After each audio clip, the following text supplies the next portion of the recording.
Allora, buongiorno a tutti, io comincerei, sono Rosella Pellerino, sono direttore scientifico di Espacio Citan, vi do il benvenuto a questa giornata che sono molto felice che siamo riusciti a organizzare, quindi ringrazio tutti voi che siete presenti e soprattutto i relatori che hanno accettato il nostro invito, soprattutto in questa giornata in cui Giove pluvio così non favoriva l'uscita da casa.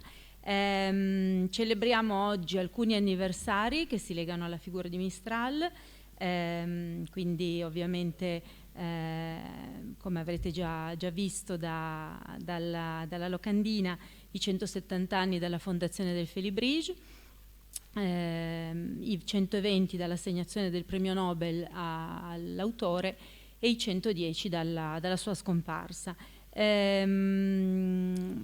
Lo facciamo appunto grazie ad alcuni ospiti, alcuni presenti, altri ahimè che sono stati impossibilitati all'ultimo momento a partecipare, per cui avremo un contributo filmato, ma comunque il loro intervento, il suo intervento sarà in ogni caso prezioso e interessante.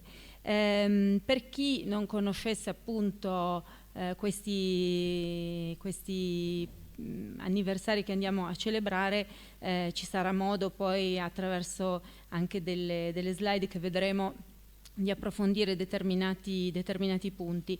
Il primo anniversario comunque che celebriamo è quello della fondazione del cenacolo, diciamo così, del Félibrige, che appunto non è un'associazione, ce lo dirà molto chiaramente anche il capulier dei Félibres, Pauline Renard, che appunto si scusa ma non è potuto essere presente perché il maltempo imperversa anche tra Avignon e Aix-en-Provence, dove si trova lui, e questo cenacolo, perché appunto è una sorta di vocazione che i membri vivono per tutta la durata della loro carica, è stato proprio fondato nel 1854 da Frédéric Mistral insieme ad altri suoi coetanei e ad altri suoi invece addirittura maestri, tra questi Romanille e Aubanel, che erano suoi maestri al collegio in cui lui studiò da bambino.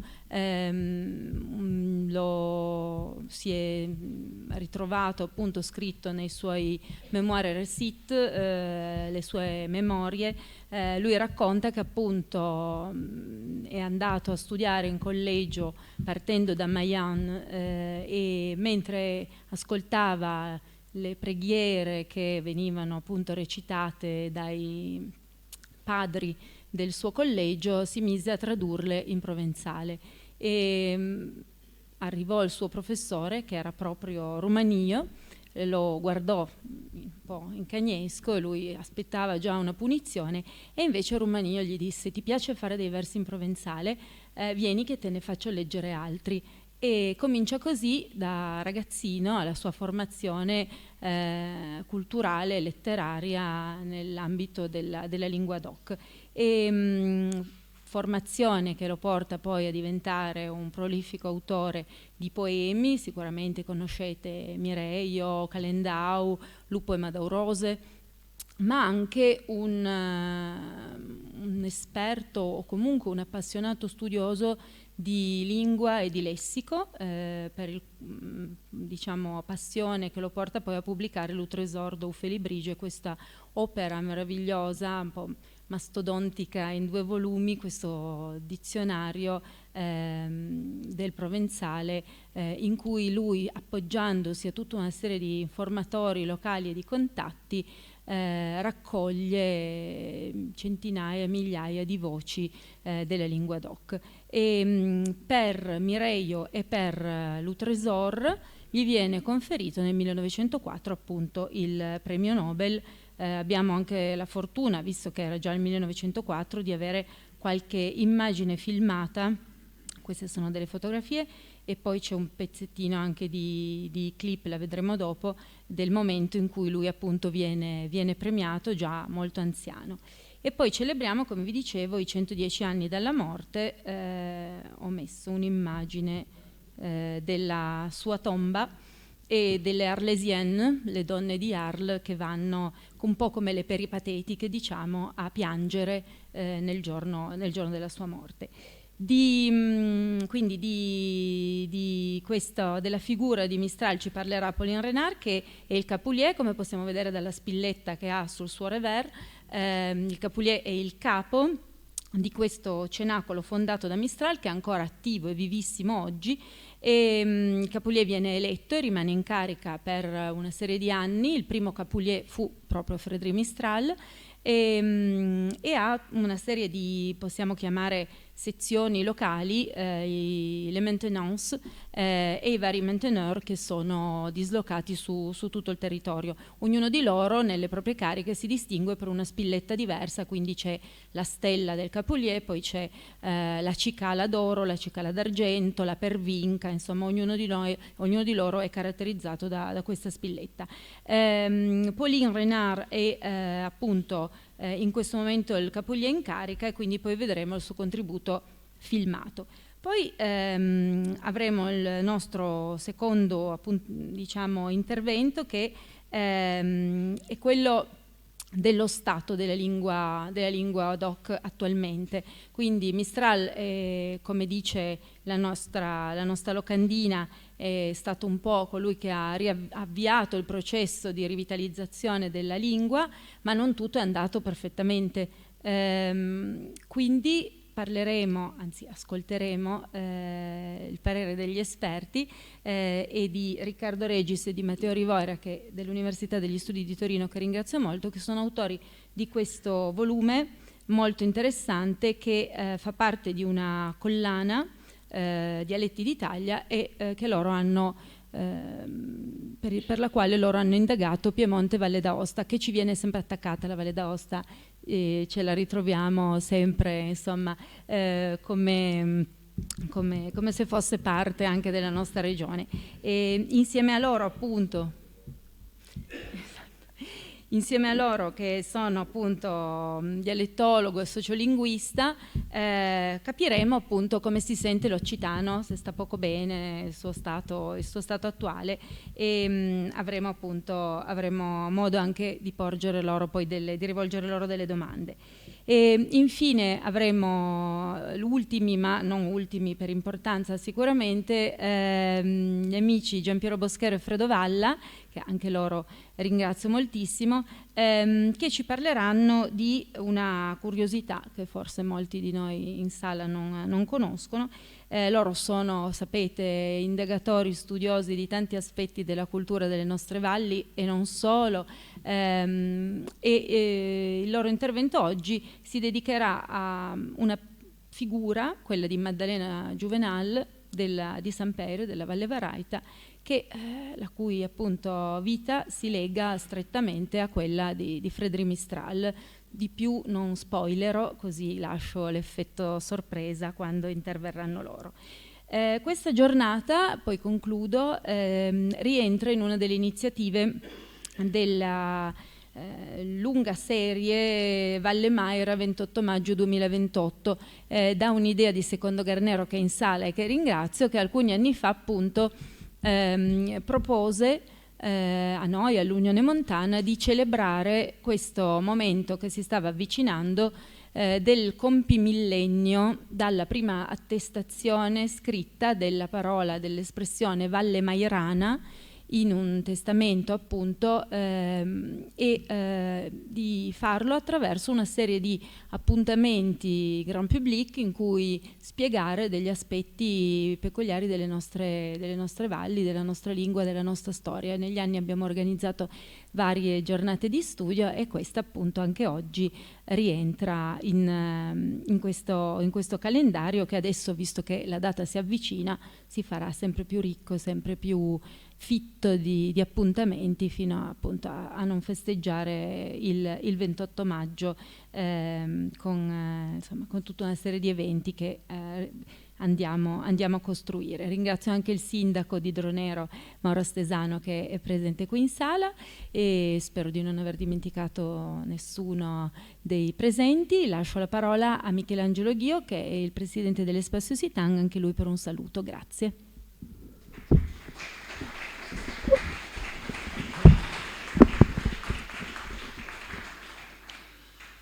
Buongiorno a tutti, sono contento che nonostante il tempo la sala è quasi piena, pensavo che fosse una giornata difficile per organizzare un evento di questo genere e invece per una frase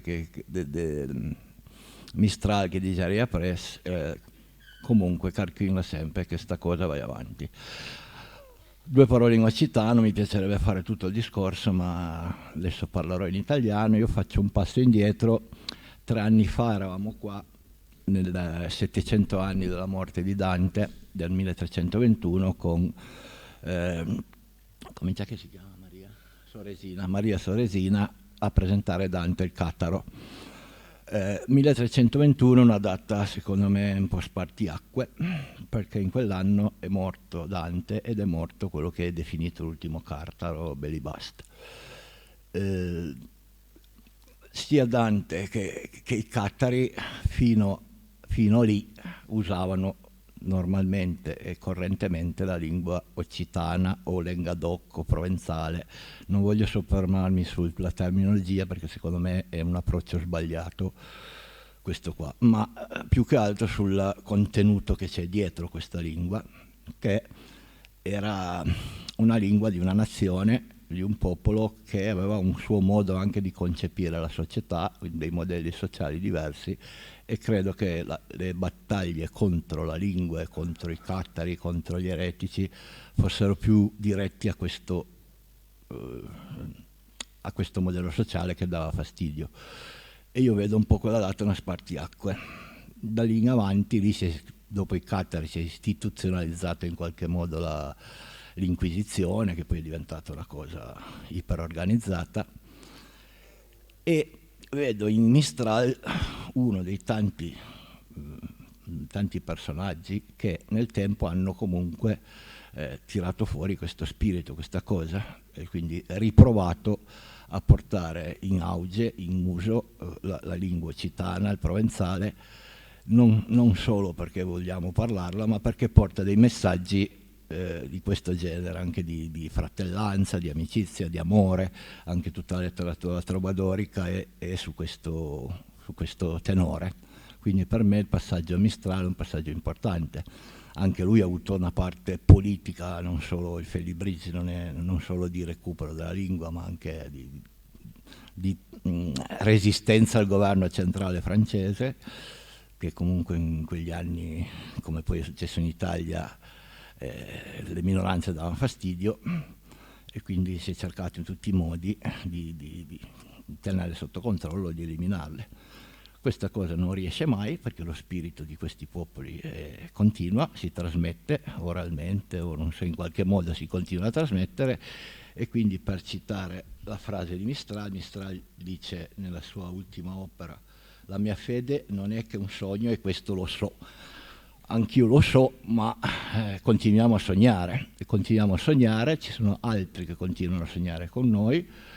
Il 7 novembre avremo Dronero al Ponte del Dialogo, che è un'iniziativa di presentazione di libri del Comune di Dronero con l'FP, Domenico Jacopo, che viene qua da Guardia Piemontese è l'enclave occitana di Calabria, e anche loro resistono da 700 passanni, come noi, a tutte le possibili avversità, sia di carattere economico, sociale, religioso, massacri. E questo secondo me è il messaggio che voglio dare oggi. Cioè, il sogno è solo un sogno, ma continuiamo a sognare, almeno abbiamo una prospettiva di futuro in questa Europa che mi sembra che sia un po' alla frutta. Qui abbiamo anche Fredo Valla, che sui cattari è la massima autorità in questo momento per la sua opera monumentale, io la chiamo Bogre, che Spassi in qualche modo ha sostenuto nel suo piccolo.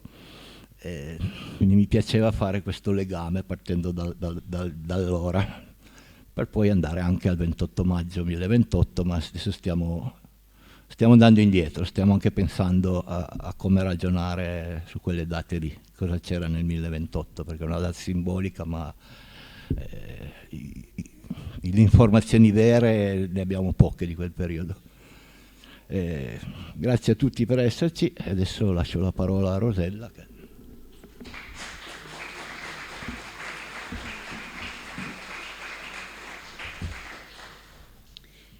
Dunque, andiamo a vedere il video di Pauline Renard.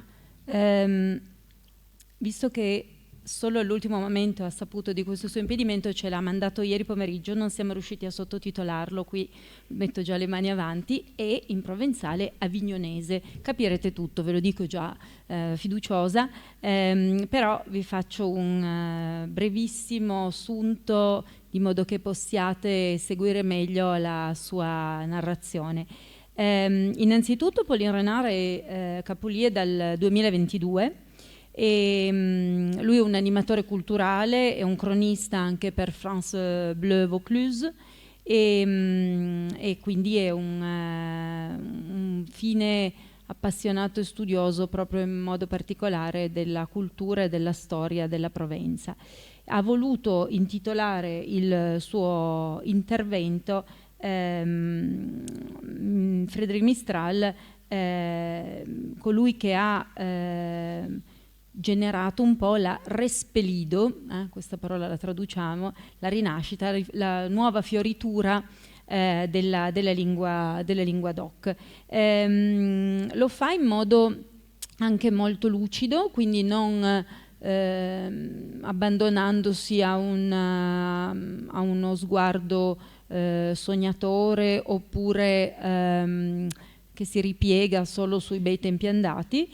Ammette che qualcosa appunto nel progetto di Mistral non è andato a buon fine, altrimenti oggi tutti parleremo il provenzale e l'occitano, e condivide oltretutto i meriti di Mistral con molti altri, dice appunto non bisogna pensare che abbia fatto tutto lui, ma sicuramente senza di lui, che come diceva Michelangelo ha avuto questo grande sogno, questo Pantai, la rinascita non si sarebbe nemmeno avviata, che poi non sia avvenuta al 100%, questo è un dato di fatto, ma non sarebbe nemmeno iniziata, perché di fronte agli studi isolati, pochi studi del suo tempo, Mistral cerca appunto di risvegliare un po' le coscienze e il senso di appartenenza a un territorio, cercando di mettere insieme le teste pensanti che in Provenza si trovavano in quel momento, e lo fa sia a livello più colto, quindi attraverso ad esempio la proposta di una grafia, quindi dicendo che la lingua va nuovamente scritta attraverso l'elaborazione della grafia mistraliana, da cui poi deriva la nostra Escolo du Po, organizzando appunto i messaggi sul territorio attraverso queste mantenensos, no? Queste escole, questi circoli che poi si trovano su tutto il territorio. Però vuole anche, lo dice proprio in Mireio, contar per l'igen di mas, cioè vuole anche raccontare, parlare per la gente dei mas, delle cascine, delle aziende agricole, coloro che non sapevano leggere, che non erano colti, e quindi per questo ad esempio crea il Museo Arlatenc, che è un museo di carattere etnografico all'interno del quale proporre anche a chi, siamo nel 1854, non sapeva scrivere, un modo, uno strumento per conoscere la cultura del territorio. E poi sottolinea l'importanza di Mistral lessicologo, come abbiamo già detto, con tutta la sua rete di informatori per la stesura dell'Utresor. L'ispirazione di Mistral, ci spiega Pauline Renard, non si è esaurita con lui, continua con tutta una serie di studi accademici di lingua e di letteratura che appunto proseguono in Francia come in Italia, e che appunto in qualche modo gli sono debitori anche solo per aver riacceso questa scintilla. Quindi lo scopo anche adesso e l'obiettivo del Félibrige è cercare di mantenerla viva questa lingua attraverso tutta una serie di iniziative che i Félibre fanno, come l'organizzazione di spettacoli teatrali o musicali o attività che fanno nelle scuole. Questo brevissimamente era per darvi un riassunto di quello che adesso lui ci dirà, e se poi ci fosse qualche parte che effettivamente non è stata ben intesa saremo pronti a insomma rispiegarla nuovamente e a interpretarla per coloro che non avessero tutto inteso. Mesdames, messieurs, cars amis, la bonne saludo en tutti. mi diz un Pauline Reinhardt, sieu donc lo capoulier do Felibridge e reste en Avignon, en Provence, e sieu heureus d'estre present, demie votre, bonodi la vidéo, m'aurait fait gaud de vous venir retrouver, pas même comme eludiger et jour des maridages et de mon meilleur ami, alors sieu retengu per les noces.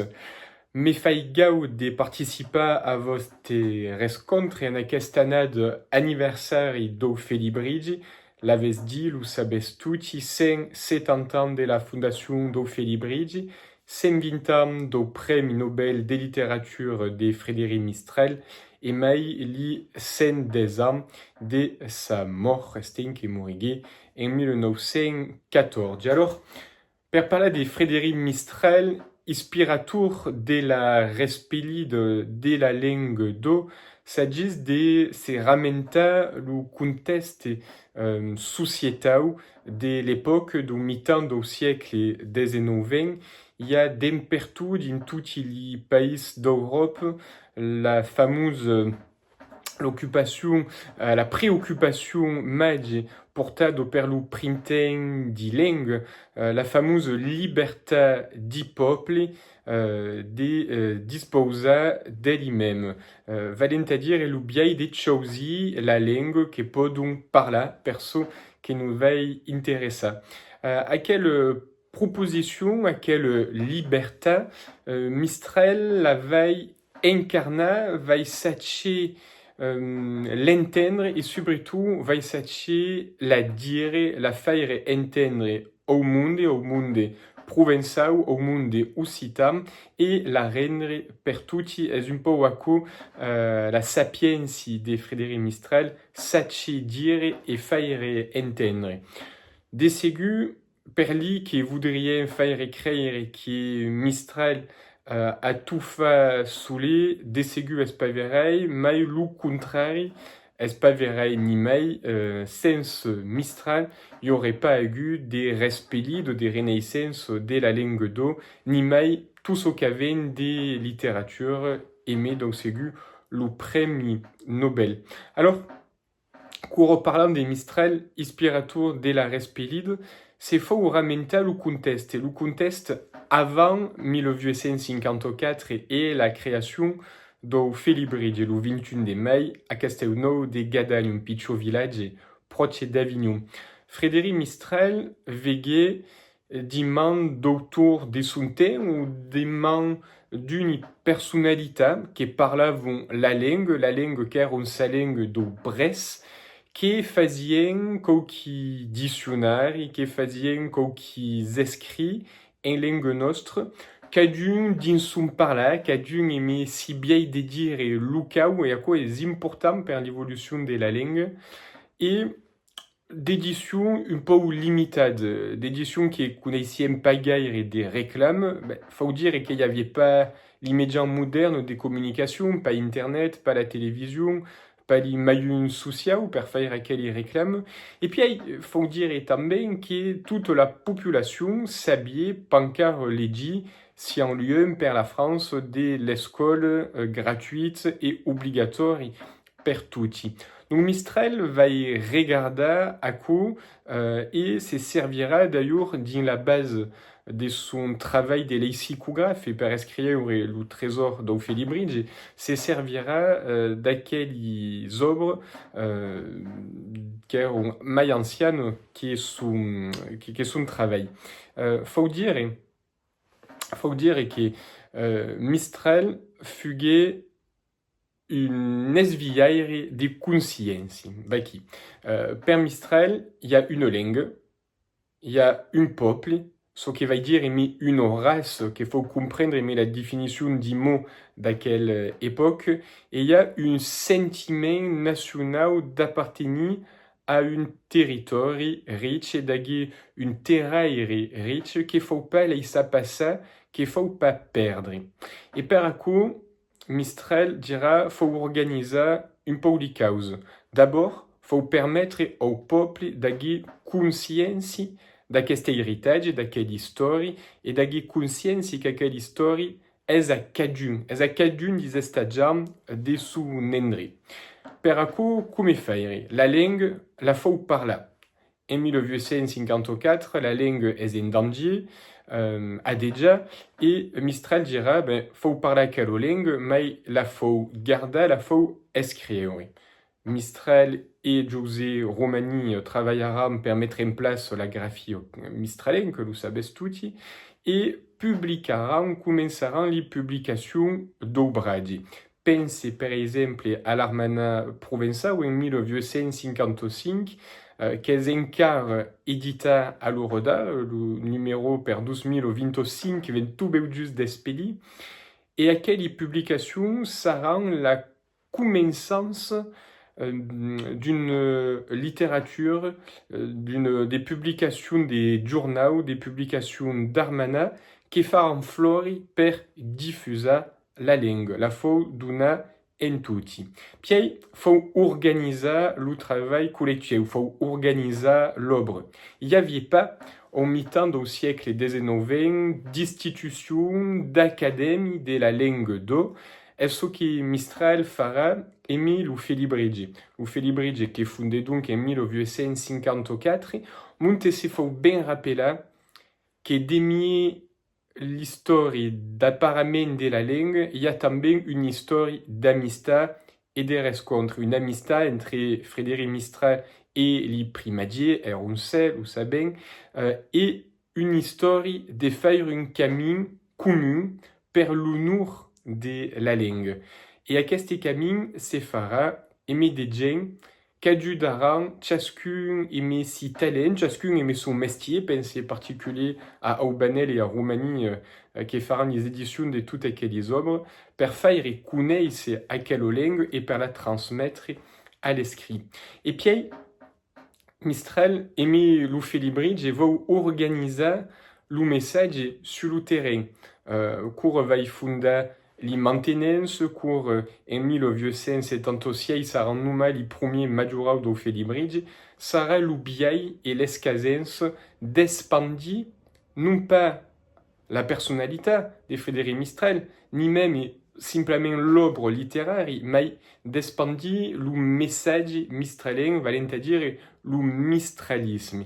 Et aquest mistralisme est le dret per cadun dans son village. Et mai aguessian des pichots différents d'un village à l'autre, mais cadun aura le dret d'apparer, de parler sa langue, de contar son histoire, et mais Simon. És aquest travail de fond que Mistral a sagé d'endraia des empiei la Provence de vers l'enseigne du pays, dont en France et fort de France et comme Lucias vieux. Aquest message, Mistral comprengueleu que de l'escriure era ben, mais il y avait besoin de le faire entendre au monde entier et de le montrer des biais différents. Esperaco, per exemple, que va fonder le Muséum Arlatin à la fin du siècle XIX.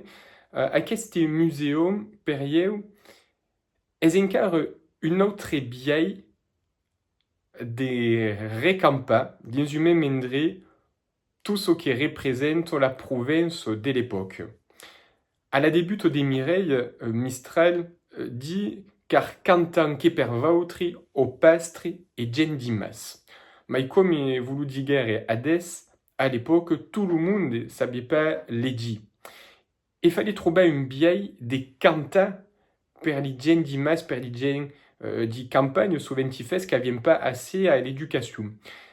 Cour Mistral recampe les objets dans son musée en latin, fait la même œuvre, fin finale, que cour recampé dans Mireille, tout Simon et tout son vocabulaire de la terre, son vocabulaire de tout les mestiers, fin bast, fait le même mestier de recamper per donar d'une autre biais la conscience d'une langue et d'une culture.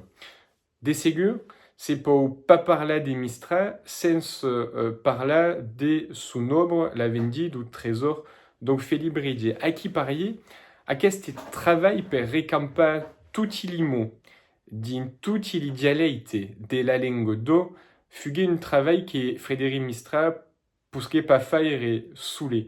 Hagé des correspondents, hagé des collègues d'empertout, de mi tutti li pays do, que lo van ajuda. Et que saram besai porta per l'esper que Mistral incarne per faire aquest travail de recerche et dirais des sauvegardes de tout un vocabulaire qui besai cessarié perdu. Porque la langue évolue, lo vezin din nostre temps, mais au siècle XIX, de segur, la société évolue, alors le vocabulaire est pareil, les mots changent, il y a des mots qui se perdent, il y a des mots nouveaux qui arrivent, il faut capita de garder aquelli mots, et surtout, avoir la volonté de créer les mots nouveaux pour continuer à employer la langue au quotidien. Le message de Frédéric Mistral, dirais même le mistralisme, et aquest mouvement de mistralisme, est un message qui d'espace li rare de la province et li rare du pays d'eau per s'expandir de mieux le monde entier. N'en vole per preuve et per exemple l'engagement de Gabriela Godoy. Gabriela Godoy au Chili, qui est connue de art et le nom Gabriela Mistral, qui faisait le rencontre de la littérature de Mistral et Mireille, et qui s'inspirait de son œuvre, de sa pensée, de son œuvre philosophique, pour porter son message d'espoir en Amérique latine per les peuples. Sabes tutti que Gabriela Mistral venait vivre en France avant qu'elle se tourne au ciel, qui travaillait também au Mexique, monte faisait une réforme de l'éducation, de l'instruction per les écoles du Mexique, et à quelle réforme d'ailleurs est encara emplegada à l'heure d'art au Mexique. L'exemple de Gabriela Mistral est fort qu'en 1945, est Gabriela Mistral qui d'avérer le prix Nobel de littérature, d'une trentaine d'années après Frédéric Mistral. À quoi est un exemple important de l'espoir qu'est venu pour dire pourtant le message de Frédéric Mistral, son œuvre et son idée, dirais, philosophique. Et puis, Mistral, dès son temps, et encore à l'heure d'art d'Ino Felibridge, avait trouvé le biais d'associer, d'embessuna, dirais, les talents forts de France. Et par accord, a créé les soci du Felibridge. Aquelli soci, les membres associés, n'avaient encore d'un mantum pays du monde, d'un les pays européens, ségur, en Italie, en Espagne, n'avaient en Allemagne, n'avaient en Pologne, n'avaient en Belgique, n'avaient en Roumanie, mais também de l'autre monde de l'océan, n'avaient en Amérique, Amérique du Nord, Amérique latine, et n'avaient encore au Japon. Ce qui est intéressant de voir, et maquelli soci, est que l'inspiration de Frédéric Mistral per la respect de la langue d'eau va permettre à aquel professeur, mais jamais à aquel cercueil, de s'intéresser à la littérature en langue d'eau. À quelle littérature qui bessaille serait un peu au stade oublié, agessiam pas un prix Nobel à la début du siècle XX, perné par là. À Cody, est encore intéressant de se rappeler que Frédéric Mistral, donc, en 1904, court gagne le prix Nobel de littérature, est sous la main le 13e lauréat du prix Nobel qui est venu tout juste une finale d'Espélie. Et très la début de la création du prix Nobel de littérature, Frédéric Mistral est cité comme lauréat. Alors, il faut espérer 13 ans avant qu'il gagne, basta. Mais est cité très la début, est dire l'importance du message, l'importance de sa langue et l'importance que la durée du prix Nobel trouvait dans l'œuvre que Frédéric Mistral y avait présenté, tant per Mireille d'ailleurs que per le trésor du Felibridge. Dès qu'il faut retenir, 170 ans après la création du Felibridge et 110 ans après la despartida de son fundador, de son premier capoulier, faut retenir, me semble, que la langue est vive, que la langue vieu. Din, le Felibridge, mon prédécesseur, le capoulier Jacques Moutet, avait fondé le Conseil de l'Escrit Mistralien, un organisme, une commission de travail qui s'accampe régulièrement pour apprendre au trésor de Felibridge tous les mots nouveaux, tous les néologismes, pour avoir une langue vivante, capable de tout dire et de son thème. Le Felibridge s'estaque à la création en langue. Le Felibridge soutient d'artistes, soutient et commande d'obres musicales, par exemple, et mettre en musique des textes d'apassaten, passa commande des textes à tuau et di faire cantar. Et puis, le Felibridge est engagé dans un camin de transmission de la langue, travaillant en partenariat avec l'éducation nationale en France pour l'apprentissage des langues régionales. Et dans ce cas, le Felibridge esforce des propositions, en particulier des producteurs de spectacles qui viennent mescler des escolans qui apprennent la langue et d'autres escolans qui cantent, par exemple, des cours d'éducation musicale. Et avec 12 cours, il y a quelques semaines au théâtre Antidarle, et fait 12 ans, avait produit un grand spectacle.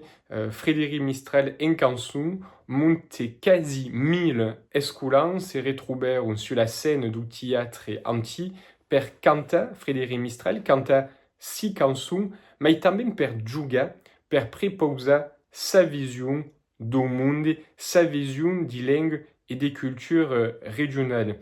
Car c'est faut bien ramenter de la phrase de Frédéric Mistral, d'où ségu, d'où passa la remembrance et la fée de l'an qui vient, mais aussi à quelle citation qui date de la fête du cinquantenaire de la fondation de Felibridge. Vous autres, les gens qui savez le secret, faisaient que nous s'arruine le monument inscrit. Et comment faire? Ben, tout simplement, l'azata à son temps, le rendre vivant et le rendre objet de la vie vivante. Le Felibridge est pas une mode, est pas une association comme les autres, ils viennent pas un jour, 13 jours, 5 jours là. Si un Felibridge avec cocarine des cavillas au corps, est une vieille de vieure, est une vieille de veiller le monde et de le transmettre. Et Prenger a l'habitude de dire que les pays jamais sont idéaux sans la force de l'incarnation de son peuple.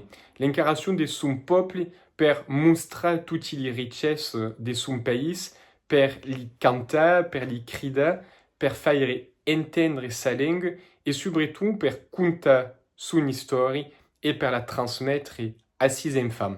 Alors, dès que dire per clava aquelle parole sur Frédéric Mistral et le Felibridge, simplement que nous faut toujours continuer de tenir la langue, de la parler, de la faire entendre et malgré tout y permettre de tout dire dans tutti les médias et surtout dans tutti les pays et mais tutti les gens qui la veulent bien parler.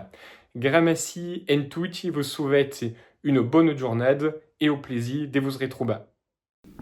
Gabriella Mistral è un'autrice che con altro nome di battesimo cominciò a scrivere e poi, ispirandosi all'opera di Mistral, decise di cambiare anche il proprio nome in Gabriella Mistral e venne insignita anche lei 30 anni dopo Mistral del premio Nobel. Si trovano anche online facilmente molte delle sue opere. Allora, cambiamo computer e speriamo bene.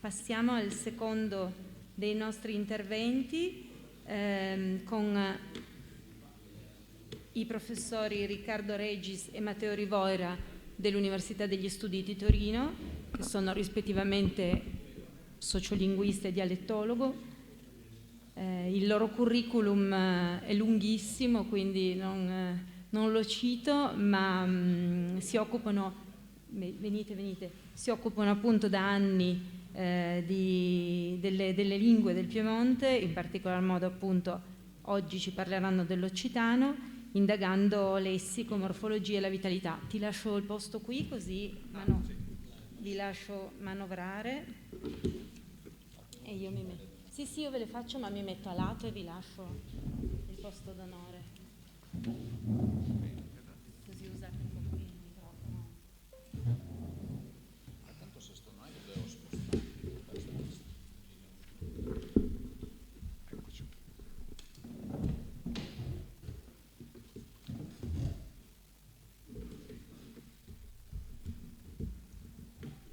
Allora, come dicevo prima, il volume... Come dicevo prima, il volume... Stacca solo il microfono.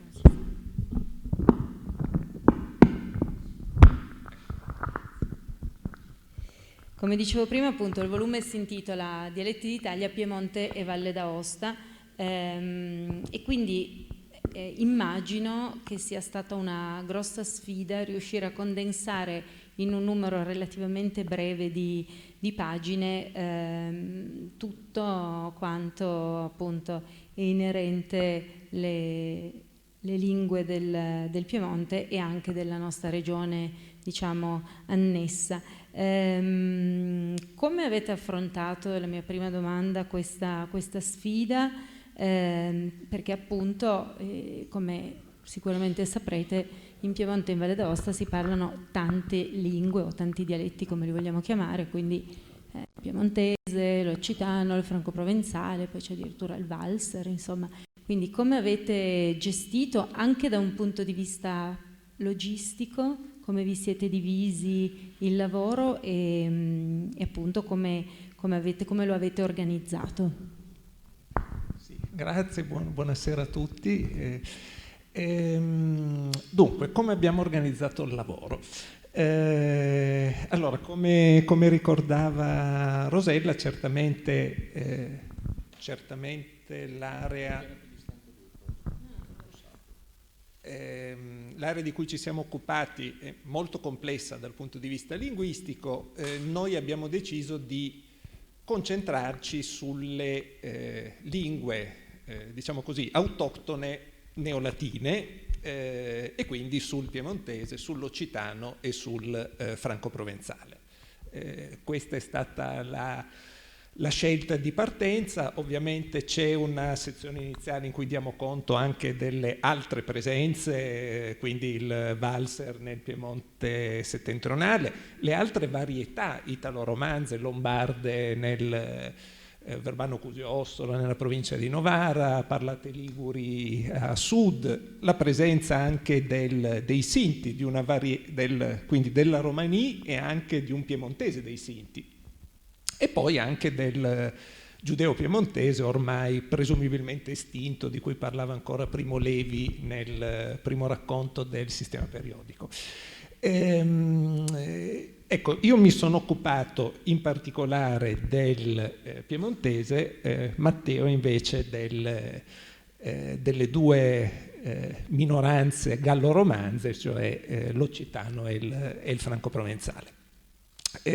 Diciamo che il mio compito è stato un po' più semplice per il fatto che come sappiamo dal punto di vista storico si è affermata almeno dal Settecento l'idea di una lingua regionale, no? Di una koiné, si dice spesso, regionale a base torinese. Quindi il torinese ha assunto il ruolo di varietà guida, ruolo che emerge anche piuttosto bene dal punto di vista linguistico, non solo sociale, per l'influsso che il torinese ha esercitato sulle varietà, non soltanto delle immediate vicinanze, ma di tutto il Piemonte. Ecco, e pensiamo ad esempio a quanto sia torinesizzato per esempio il cuneese.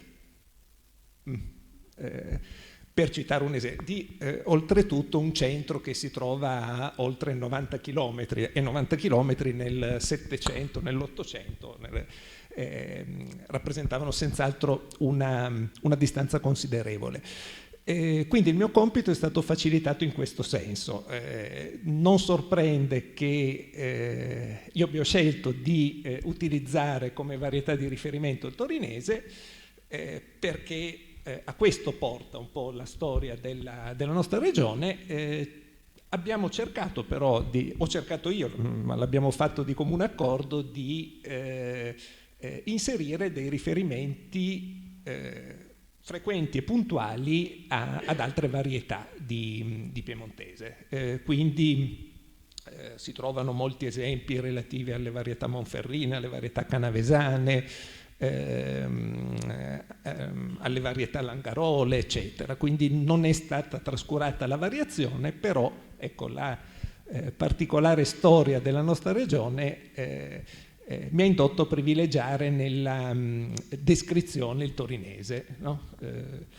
E invece ecco, il compito di Matteo è stato molto più ingrato in due modi diversi, direi, no? Adesso lui credo ci parlerà di questo suo corpo a corpo, insomma, con l'occitano e il franco-provenzale.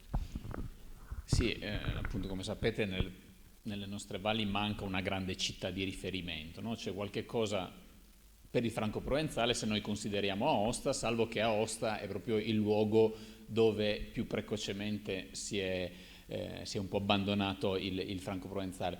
Allora lì la sfida era: che cosa si descrive quando noi diciamo di descrivere l'occitano o il franco-provenzale, non potendo adottare la strategia per il piemontese, quindi avere una varietà di riferimento e poi a quella collegare le altre. Per il franco-provenzale sostanzialmente si è un po' polarizzata la questione. Da un lato in Valle d'Aosta c'è stato un riferimento costante alla varietà di Aosta, che è quella descritta da una grammatica che non è una grammatica scientifica, che però è comunque una descrizione abbastanza completa.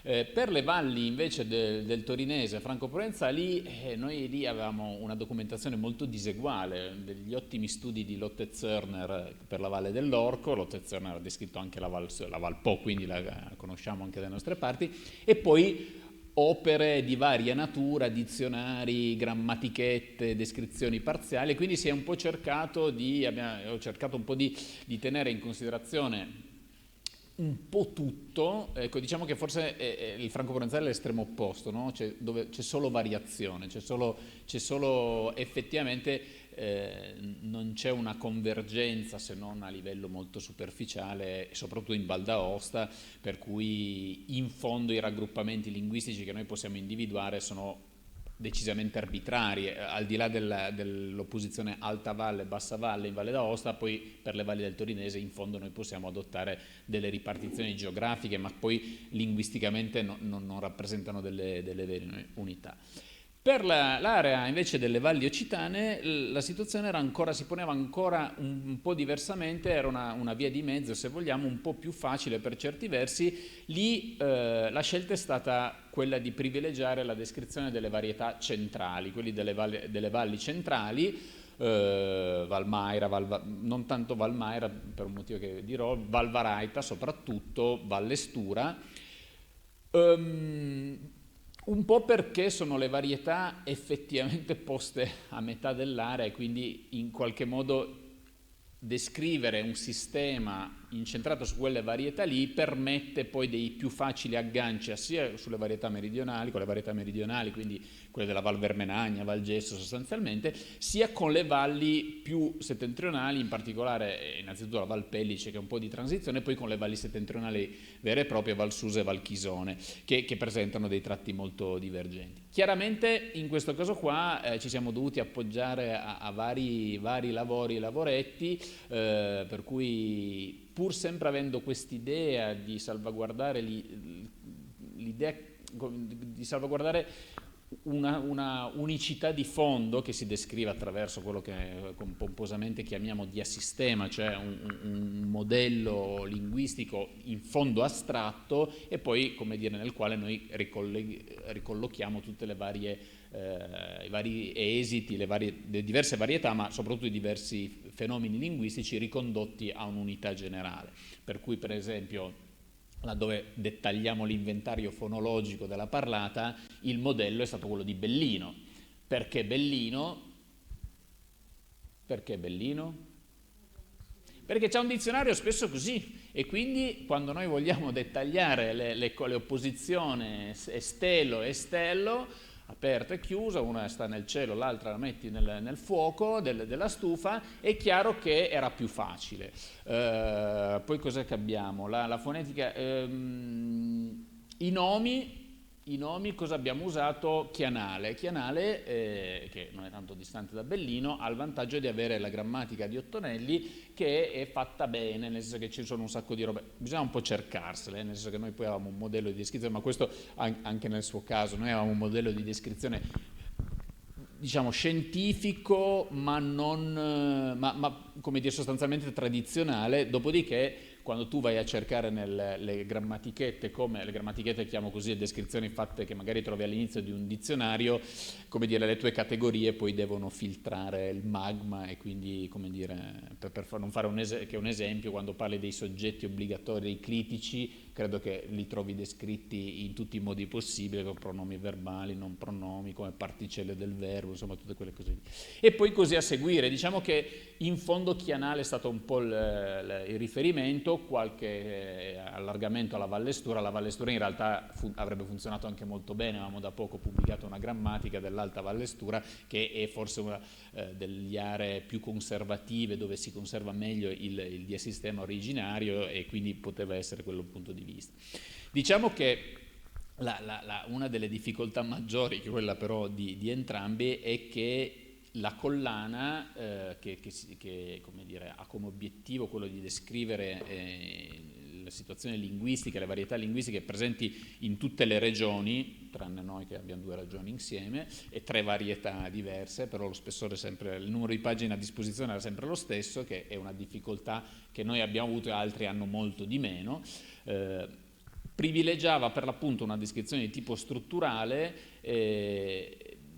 in uno spazio così, no? Cioè, lo si legge in fretta. Non è vero. Non è vero perché è molto, molto denso. Ecco, abbiamo tolto tutte le congiunzioni, tutti i connettivi, e ci sono tantissimi dati in fondo. Però è chiaro che è stata anche una bella sfida, perché in fondo sia per il piemontese, cioè in realtà per il piemontese, per il torinese, e poi è stata pubblicata appena dopo una grammatica di impostazione scientifica, però fino a quella grammatica lì mancava una descrizione di questo tipo, e tanto più mancava per le nostre valli un tentativo di sintesi di quel tipo lì, quindi è stato una Sì, una grammatica giustamente in inglese di 850 pagine, quindi non esattamente un lavoro che si sostituisce al nostro, però diciamo che come modello unitario in fondo è la prima, se non va indietro alle grammatiche settecentesche, che però insomma sono un'altra cosa. Quindi questo è un po', come dire, nel suo piccolo, diciamo che fa un po', io credo immodestamente fa abbastanza, segna un po' un riferimento, una tappa nella sintesi, insomma, degli studi precedenti.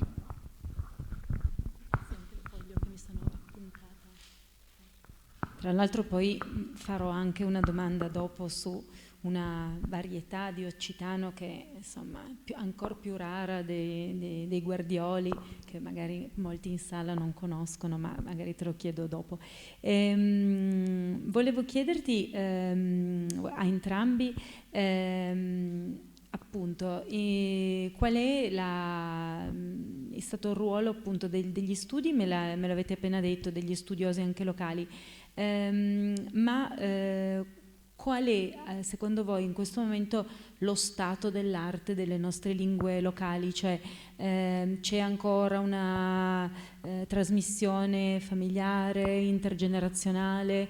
Dovremmo affidarci solo ai corsi in cui chissà che dialetto impareremo, perché insomma in base all'insegnante di riferimento parleremo tutti come il docente, oppure siamo già proprio senza speranze, come alcune lingue insomma che sono già sotto una soglia di parlanti insomma, così definita un po' a rischio. Quindi volevo chiedervi se potevate, appunto, visto che il soggetto era un po' la vitalità delle nostre varietà, se avevate, in base anche a studi che sono stati fatti, possiamo definirli indagini, censimenti linguistici negli ultimi 20 anni, se avevate, soprattutto tu Riccardo, riuscivi a farci una valutazione di quello che è lo stato dei nostri dialetti anche negli anni molto, molto, molto recenti. Sì, dunque, come abbiamo sentito anche nell'intervento di Pauline Renard, un nodo imprescindibile è quello della trasmissione intergenerazionale, evidentemente, no? Noi possiamo avere decine di vocabolari, possiamo avere una varietà standard di riferimento, però se non funziona la trasmissione intergenerazionale, nel giro di 40, 50, 60 anni una lingua è destinata a morire. La nostra riflessione riguarderà l'occitano, data la sede, insomma. Però ecco, questo è un problema che riguarda ovviamente anche il piemontese. Io per il piemontese, diciamo, a partire dai dati Istat, rielaborandoli parzialmente, ero arrivato una decina d'anni fa a stimare un numero di parlanti pari a 700.000 unità. Un numero alto, no? In base anche alla riflessione, non so, di Michael Krauss, che ci dice che le lingue sopra i 100.000 parlanti possono essere considerate in buona salute. In realtà Krauss è abituato a occuparsi delle lingue dell'Alaska e per lui indubbiamente un trionfo, no? Arrivare a 100.000 parlanti.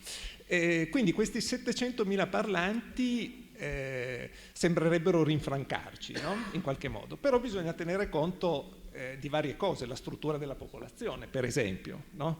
E noi sappiamo che oggi la popolazione in Italia è per il 25% rappresentata da soggetti ultra 65 anni, no? E la stessa, forse il Piemonte addirittura un po' peggio, ecco, rispetto al resto del nostro paese.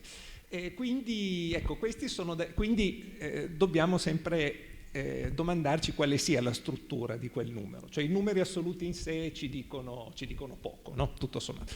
Passo ho voluto citare il piemontese perché mi sembra particolarmente eclatante, no? Questo numero relativamente alto di parlanti con trasmissione intergenerazionale, però non dico interrotta, però molto a rischio, ecco.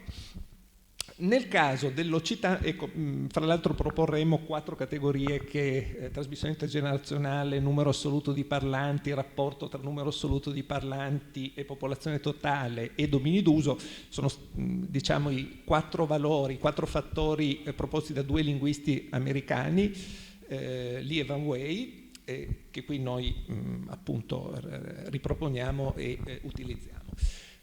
L'occitano senz'altro è una lingua da considerarsi minacciata ed è quello che risulta anche dall'applicazione della formula che questi studiosi propongono, su cui non ci soffermiamo, però si ricava, ecco, quel tipo di stato di salute. Quindi una lingua che è parlata ormai quasi soltanto da soggetti adulti, una lingua che quando si è usata in ambito domestico e anche quando i genitori si rivolgono in patois ai figli difficilmente ricevono una risposta nella stessa lingua.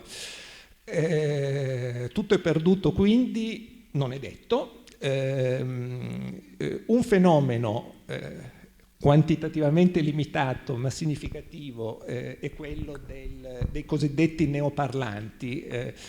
Si tratta di una categoria abbastanza recente che è stata proposta in sociolinguistica, diciamo, anzi forse prima in antropologia, è stata, diciamo, proposta all'inizio degli anni 2000, è stata applicata per esempio in Italia al franco-provenzale valdostano da Dunoyer. Diciamo che i neoparlanti là e qui hanno probabilmente uno status diverso, no? Dunoyer metteva in luce che in Valle d'Aosta spesso anche chi proviene dall'esterno vuole imparare il patois per inserirsi all'interno della comunità. Lì abbiamo un contesto in cui i patois sono ancora vivaci. Qui da noi il neoparlante ha una caratterizzazione un po' diversa, no? Abbiamo neoparlanti che appunto lo diventano in seguito alla frequenza di corsi di occitano. Questo è un dato significativo perché spesso noi abbiamo parlanti che provengono dalla pianura, che quindi non abitano in un contesto occitanofono, che decidono di imparare l'occitano perché sono interessati alla lingua. Quindi questo è significativo per quanto riguarda il prestigio della lingua, no? Però ovviamente, questo è un esempio che faccio sempre ai miei studenti, li diverte sempre molto, non so se divertirà anche voi. Ai miei studenti dico, ovviamente chi impara l'occitano e poi non lo mette in pratica a livello di... non lo impara per poter ordinare un caffè a Bardonecchia, no? Perché a Bardonecchia il barista molto probabilmente sarà calabrese e non capirebbe una parola, no? Di questo, dell'occitano. Però ecco, sono dati comunque significativi per quanto riguarda il prestigio della lingua, cioè una lingua è un marchio di successo ormai l'occitano, e questo anche per effetto della tanto vituperata 482. Ci sono poi casi, ma molto limitati, no? C'era l'esempio della scuola di Pomaretto indagato da Giordano e Pons, vado a memoria, mi sembra che loro avessero individuato 9 studenti su 16 che avevano appreso ex novo, no? L'occitano, provenendo da contesti familiari in cui ormai si usava l'italiano o il piemontese. Questi sono casi significativi di uso dell'occitano da parte dei bambini. Certamente, ecco, dobbiamo sperare che il tutto non si risolva come per la Provenza di James Costa, in cui sì, è vero, i bambini apprendevano, sono dati del 2015, no? Apprendevano la varietà a scuola, però lì sopravviveva ancora la vergogna del patois, cioè i bambini evitavano di utilizzare, poi verrebbe da dire anche con chi, no? Se abitavano in un contesto urbano, però quindi avevamo questo tipo di problema che qui non si riscontra tutto sommato, quindi sarebbe un po' un caso simile, se mi è permesso un paragone, a quello dell'ebraico, no? L'ebraico ha una sorta di trasmissione ha avuto una sorta di trasmissione intergenerazionale invertita, nel senso che sono stati i bambini ad insegnarlo ai genitori, che potevano essere russofoni o comunque di altre con altre lingue prime. Qui potrebbe succedere una cosa del genere nella migliore delle ipotesi, cioè i bambini apprendono l'occitano a scuola, incominciano ad usarlo anche in ambito familiare, costringono in qualche modo i genitori a convertirsi a questo tipo di uso. Certamente poi c'è la questione che tu sottolineavi del tipo di varietà appreso. Certamente questo emergeva già nei dati di Plalang del 2008, l'apprendimento della varietà standard sovralocale è ritenuto molto semplice dai non occitanofoni, no? Da chi non sa nulla della lingua. Spesso il confronto con lo standard è difficile perché ha una varietà di riferimento, di una varietà familiare, e quindi abbiamo un po' questa tensione, no, fra insegnamento della varietà standard e insegnamento della varietà locale. Ovviamente l'insegnamento della varietà locale, come nel caso di Pomaretto, ecco, potrebbe avere il vantaggio effettivamente di riattivare l'uso della lingua in quel contesto geografico specifico. Ecco, prima parlavamo di numero assoluto dei parlanti. Ecco, queste sono alcune delle stime proposte, quella di 100.000 parlanti di Ethnologue e Salminen, è ovviamente sovradimensionata perché si riferisce all'intero vivaro alpino, quindi all'intera area alpina di lingua occitana, cisalpina e transalpina. Quindi non esistono dati scorporati, etenologo poi non è mai raffinatissimo noi, diciamo così, e quindi ecco questo è il risultato. Quindi abbiamo stime molto diverse, la più severa è quella proposta da Regis, che sarei io. Ecco, mi cito in terza persona perché faccio riferimento allo studio, non voglio fare come Napoleone o Berlusconi, ecco. Lungi da me questo obiettivo. Quindi la stima che io avevo formulato era intorno ai 20.000 parlanti. Questa stima derivava appunto da una rielaborazione dei dati Istat, che sono difficili da maneggiare, da gestire. Va detto anche, va sottolineata anche una cosa che spesso non si considera. Ci sono molti parlanti di occitano anche nelle grandi città. A Torino io conosco, ho anche parenti che continuano ad usare l'occitano. Io sono diciamo per parte materna originario di Entracque in Valle Gesso, io ho molti parenti che sanno usare il patois, abitano a Torino però, quindi sono al di fuori, ecco, delle stime in qualche modo, e così come ci sono molti parlanti di franco-provenzale sempre a Torino. E così ce ne sono a Cuneo, ecco, che è al di fuori ecco, per nominare un altro centro urbano. Vediamo, ecco, da che cosa può essere derivato anche l'errore nella valutazione del numero dei parlanti, cioè perché talvolta abbiamo stime tanto generose, no? Questo può avere a che fare con l'area occitanofona che noi consideriamo, perché ovviamente se noi utilizziamo come punto di partenza i dati Istat, questi dati Istat vanno applicati ad un numero relativo alla popolazione residente, no? Che tipo di numero consideriamo? Questo è il grande problema. Diciamo che c'è un'area occitanofona che possiamo definire de facto, che coinvolge circa 56.000 residenti, queste sono stime del 2015, credo, in 68 comuni. Questi sono effettivamente i comuni per i quali noi possiamo affermare la presenza certa di una varietà di occitano. L'area occitanofona de iure, cioè rispetto all'applicazione della legge 482, come sappiamo è molto più ampia, quindi 109 comuni, 174.000 residenti. Quindi a seconda che noi applichiamo, ecco, i dati Istat a 56.000 unità o a 174.000 unità, ovviamente la stima dei parlanti varia tantissimo.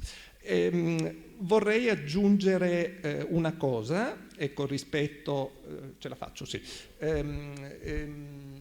rispetto diciamo, a questa area occitanofona lievitata oltre ogni previsione, no? Questo aspetto è stato molto criticato da alcuni colleghi, soprattutto in relazione a certe aree. Sappiamo della disputa sul Brigasco, sul Chie, eccetera. Vorrei però far osservare una cosa, che per quanto riguarda i centri della fascia prealpina, ecco, c'era ad esempio stata un'indagine di Ian Nacro nel 2010 relativa all'Istituto Comprensivo di Paesana. Dunque sappiamo che a Paesana non si parla l'occitano, però è utile che lì sia tutelato l'occitano, perché su Paesana gravitano i bambini, i ragazzi delle valli, della Valle Po in particolare, no? Quindi il fatto che l'occitano sia tutelato a Paesana, anche se Paesana non è sede di minoranza, fa sì che possano essere avviate iniziative anche a scuola indirizzate a bambini e ragazzi che provengono dall'area occitanofona, no? Questo è un aspetto che secondo me viene spesso trascurato, no? Diciamo ci si getta contro, ecco, questa falsificazione, questa invenzione della tradizione, come è stata chiamata da Toso utilizzando, ecco, un'etichetta di Hobsbawm. In realtà, ecco, qualche vantaggio per quanto riguarda le iniziative dedicate di riflesso all'area occitanofona possiamo indubbiamente coglierlo. Quindi ecco, per tornare al rapporto fra numero di parlanti e popolazione residente, diciamo che di 3-1, no? Quindi possiamo ipotizzare all'incirca 20.000 parlanti su un'area che ne conta poco meno di 60.000. E adesso vediamo qualche cosa sui domini d'uso, cioè il quarto e ultimo criterio considerato. Sì, perché appunto se fino adesso abbiamo parlato dei criteri per misurare la vitalità che si inseriscono, come dire, nel normale uso della maggior parte delle lingue, cioè l'uso orale, è vero anche che un parametro per valutarne lo stato di salute, per appunto continuare nella metafora medica, è quella di vedere quali sono i contesti d'uso dove la lingua è impiegata. Ne faceva cenno anche il Capuglie prima, no? come orizzonte di azione. Allora, è chiaro che gli ambiti tradizionali, quelli dove è sempre vissuta fino adesso, sono quelli che obiettivamente entrano in crisi nel momento in cui la struttura demografica della società viene meno. Abbiamo fatto questa grammatica dell'Alta Vallestura, a Sambuco certamente parlano un occitano magnifico e che ha tutti i crismi per continuare a esistere, ma quante sono le persone che abitano a Sambuco? 30 o qualcosa del genere, 40 a Pietraporze, quindi come dire, è chiaro che quella lingua lì obiettivamente non ha un grandissimo orizzonte di successo. Grazie però alle azioni di politica linguistica, qua considerate in senso ampio, chiaramente la 482 ha permesso di svoltare, la vedete anche menzionata nelle slide, ma in verità le azioni di politica linguistica, di politica culturale iniziano prima, iniziano dal 1961, dalla fondazione delle scuole d'Eupo e dalla grande stagione del militantismo, voglio dire, alcuni protagonisti sono qua davanti a me, per cui ne parlo. Andavate poco d'accordo, Ines dice sempre ci avessero messi tutti in una stanza ne saremmo usciti male, però è un fatto che grazie all'azione a volte scomposta, a volte più composta, tutta una serie di cose sono state attivate e sono state messe in moto, e in fondo anche certe polemiche che ormai sono superate anche per, come dire, esaurite energie da disperdere, perché anche di quello siete stati generosi nella dispersione delle energie, però fatto sì che tutta una serie di cose venissero avviate e in fondo che si arrivasse alla 482, che è una legge con tutti i limiti del mondo, ma che ha permesso di fare almeno dei tentativi e degli esperimenti. Uno di questi è probabilmente uno degli ambiti di azione probabilmente strategici e che però forse ha funzionato alla fin fine di meno, è quello della scuola. La legge permette di fare delle cose nella scuola, purtroppo il modo in cui è concepito il lavoro dell'insegnante fa sì che bisognasse fare affidamento al volontariato delle insegnanti, che oltre alla loro attività facevano progetti, creavano programmi, si inventavano metodologie, si inventavano manuali. Uno citava prima l'esempio gli esempi più credo più strutturati siano effettivamente quello di Pomaretto, l'Istituto Gautier, forse di Perosa era, e quello di Paesana, dove sono stati fatti i lavori più importanti, in realtà anche a Luserna, però io mi ricordo anni fa con Ian Naccaro si era cercato di creare con il Ministero un master di formazione per gli insegnanti.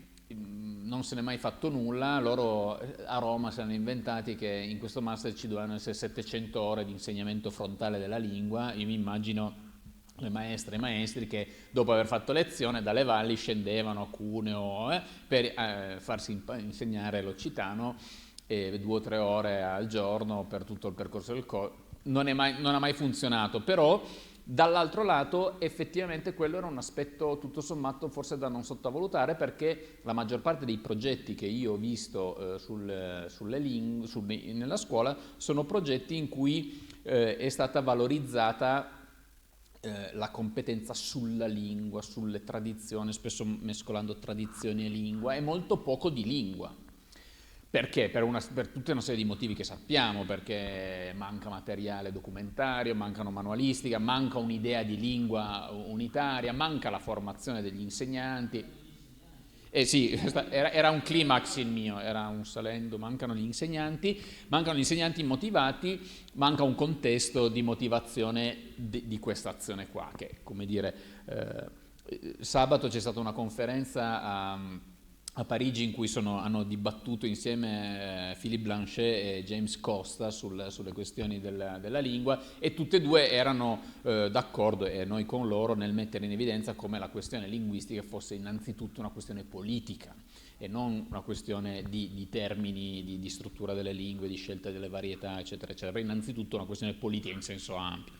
Quindi questo, diciamo, che è un ambito dove si è fatto probabilmente troppo poco e dove probabilmente non si farà ancora di meno nel futuro. Io credo che questo sia un po' il rischio.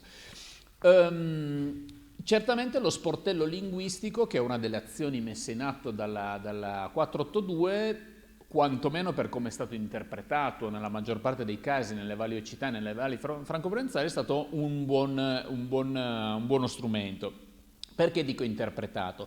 Perché la legge prevede uno sportello in cui il parlante arriva e si fa tradurre l'atto pubblico nella sua lingua in modo tale che lui lo possa capire. Io mi ricordo, avevo lavorato allo sportello linguistico nel 2003, quando erano i primi che partivano in Valpellice, e la nonna o la madre di una delle colleghe che lavorava allo sportello dice: sì, ho sparato a lei, dice: guarda che io so poi l'italiano e so anche il francese. Cioè, come dire, è chiaro che tu proponi un qualche cosa che è completamente slegato dalle reali esigenze, però poi noi l'abbiamo sempre interpretato, e altri come noi, come agenzia culturale attiva sul territorio. Un ambito, cioè, sì, perché all'inizio sai com'è, da alcuni anni che si occupano di queste cose, vuol dire che, appunto, un ambito certamente che per l'occitano rappresenta un bacino, un contesto molto particolare, è quello della musica. Perché è particolare? Per due motivi. Uno, perché gran parte del movimento della riscoperta, della scoperta dell'occitano, l'avvio dell'occitanismo segue molto le ricerche e il recupero musicale. Abbiamo qua Giampere e Buschiede in prima fila. La ricerca etnomusicologica è stata uno dei veicoli per la scoperta poi di tutto quello che era legato alla cultura e alla lingua, ma anche perché abbiamo noi avuto un fenomeno, quello dei Low Delphine. Perché le chiamo fenomeno? Perché al di là dell'essere gruppo hanno fatto molto scuola. Alcuni anni fa Silvia Giordano, già citata per le questioni i sondaggi sulle scuole, ha fatto una tesi di dottorato sulla musica occitana, pubblicata, non è pubblicata, comunque discussa non mi ricordo più, del 18 forse, in cui aveva contato una cinquantina di gruppi di musica occitana, gruppi che poi scrivevano testi anche originali in occitano. In che occitano? Nel berardese.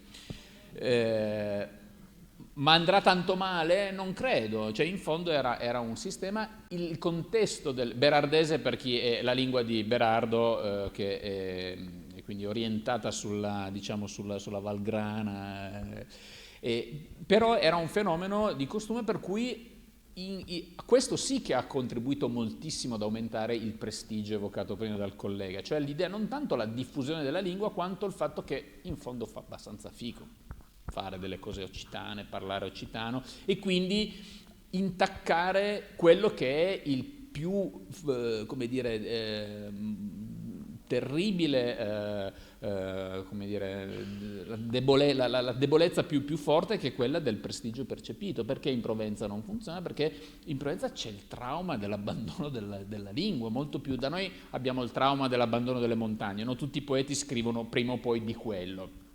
Ce n'è dal Masso anche laggiù, cito i poeti appunto che conosco, e quello è un fatto, però l'abbandono della lingua non è vissuto in modo altrettanto drammatico. C'è poi un ulteriore contesto dove l'occitano, come dire, sta vivendo una vita nuova, che è un contesto, come dire, secondo me ancora un po' da leggere, da interpretare. Parlo quello del paesaggio linguistico. Cosa intendo con paesaggio linguistico? Paesaggio linguistico è, come dire, tutto ciò che io vedo scritto intorno a me, non soltanto nello spazio fisico, i cartelli dell'insegna, ma anche in fondo in quello del web, no? È un ambito osservato da alcuni sociolinguisti, non è che sia una categoria particolarmente, come dire, dal punto di vista epistemologico particolarmente forte, però effettivamente permette di vedere come agiscono nello spazio pubblico le lingue. Tutti voi avete ben presente i cartelli stradali, quella tipica azione top-down, no? Fatta dall'istituzione con molte cautele, perché i cartelli non è che puoi farli come vuoi, no? I cartelli, quelli bianchi col coso nero, vanno solo scritti nella lingua ufficiale, eccetera, eccetera. Oltre ai cartelli però poi ci sono degli usi della lingua manifestati al di fuori del suo contesto che sono interessanti. Allora, i primi esempi sono degli esempi che io trovo particolarmente interessanti e come dire, che indicano una via, secondo me, interessante da percorrere. Il secondo naturalmente l'ho messo solo perché siamo a Spassi, no? Evidentemente con l'unità. Poi lo tolgo. No, il primo è l'Upurtum. Ostana, l'esperienza di Ostana lo conoscete tutti, l'Upurtum, la Maison della Villo, cos'altro c'è? Dei nomi in occitano, scelta dei nomi in occitano per indicare dei luoghi simbolo. Influisce sulla lingua? Beh, certamente no, Ostana nessuno parla della lingua, ma il recupero del concetto Purtum, dello spessore culturale che c'è dietro quella parola per il riferimento allo spazio condiviso, secondo me è un modo intelligente di riagganciarsi a una tradizione o agli elementi di una tradizione, molto più che percorsi occitani, dove occitano è del tutto sganciato da una qualsiasi realtà e diventa un label. Però se voi andate sul portale di percorsi occitani, a parte dire che sono occitani, quasi una tautologia, poi non viene detto assolutamente nulla di che cos'è questa cosa qua. L'altro è il progetto Mistà, che come dire, a parte il fatto che qua l'operazione è molto strutturata, c'è tutta è trilingue, poi non te lo spiego a te che l'hai fatto, ma anche qui il recupero di Mistà, parola simbolo, che indica immagine, sembra un bel modo di recuperare una tradizione valorizzandola e dando prestigio. Da qui si va avanti a quello che invece sta invadendo le valli, no? Se voi prendete i ristoranti degli anni 70-80 sono i Cacciatori, i Miramonti, le Alpi, poi arrivano i bed and breakfast e le nuove esperienze e esistono, allora ecco il recupero dell'identità linguistica in vari modi. L'Upitavin credo sia una delle prime locande occitane, quindi un progetto GAL molto strutturato. Luca Vagnin non so più che cos'è, comunque takeaway delle valli occitane, Bordiga, spirito occitano e trasparenza produttiva. Qua la lingua non c'entra più, c'è lo spirito occitano, non si sa bene che cosa sia. C'è il gin che si chiama occitano, okay. È buono?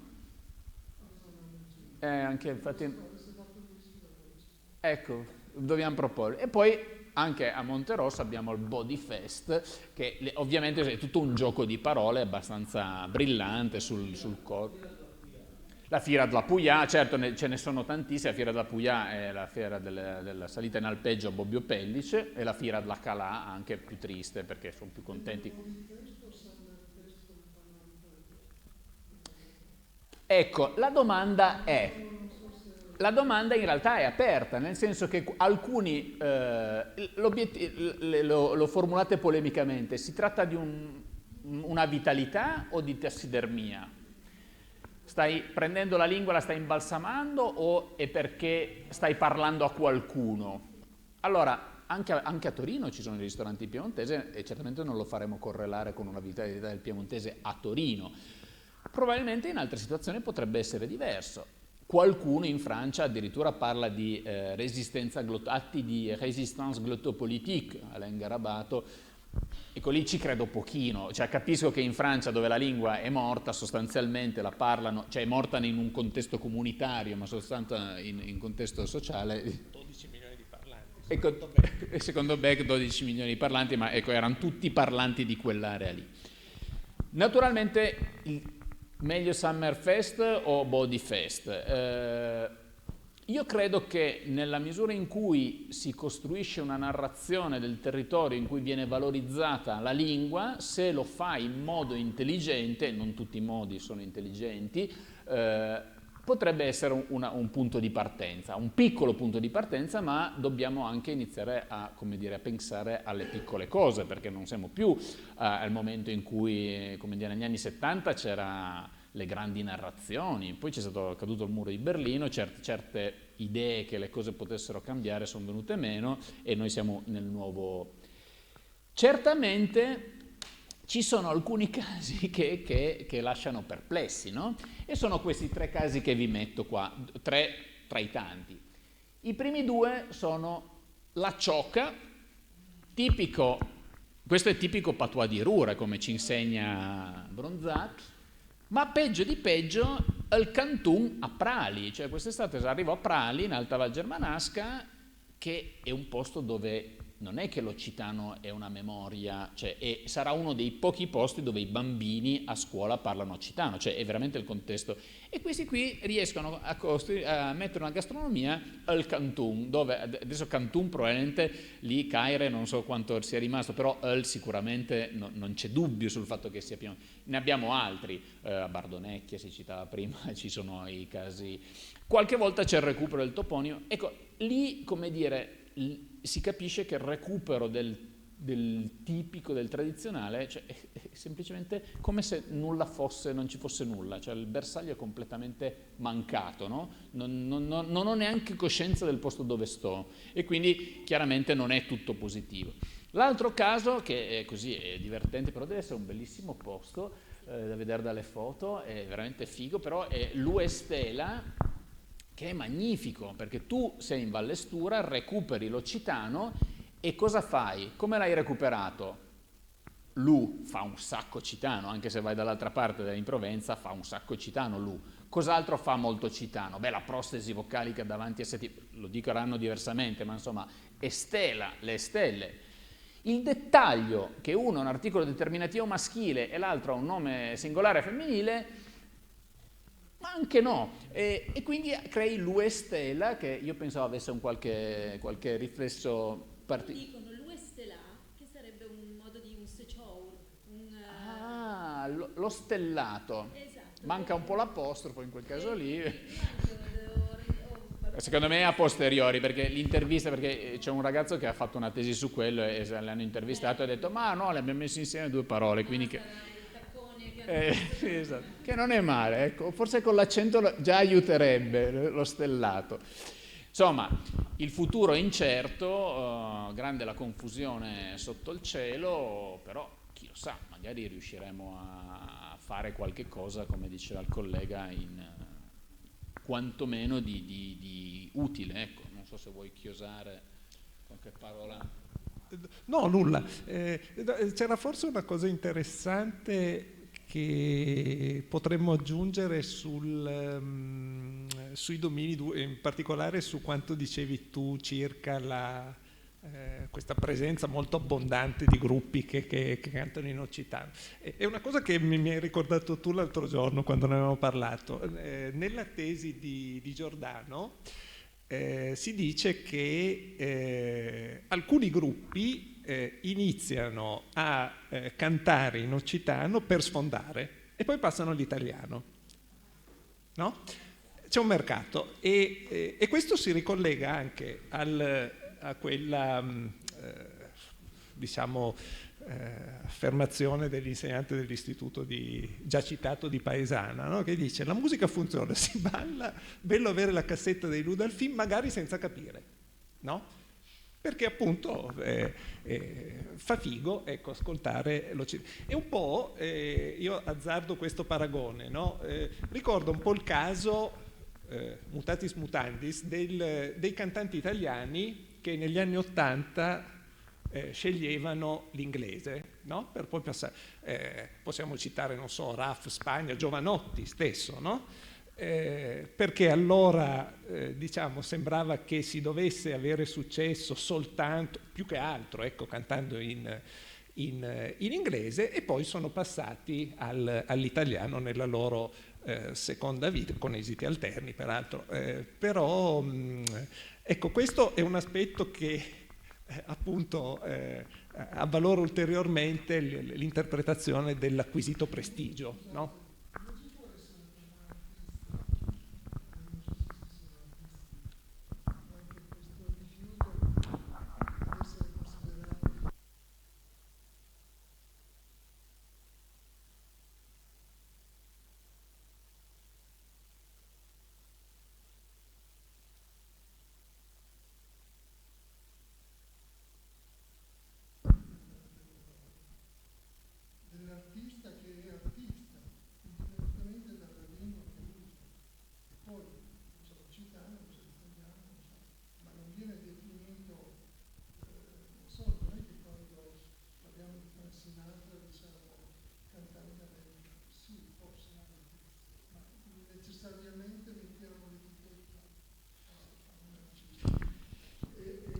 No, secondo me è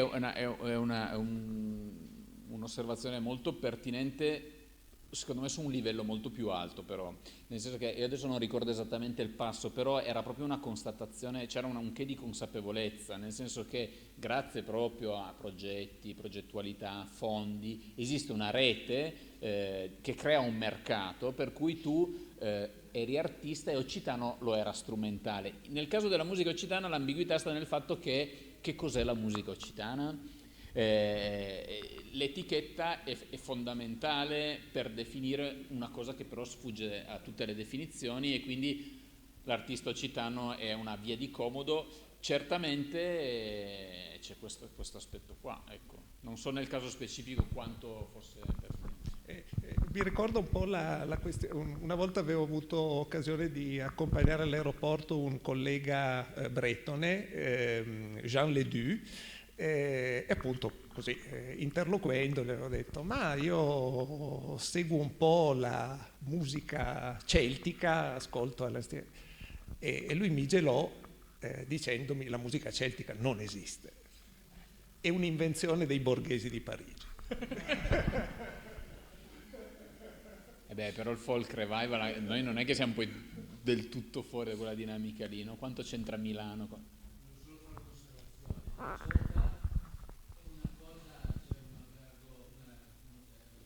Deve difendere la patria, vedi? Cazzo che...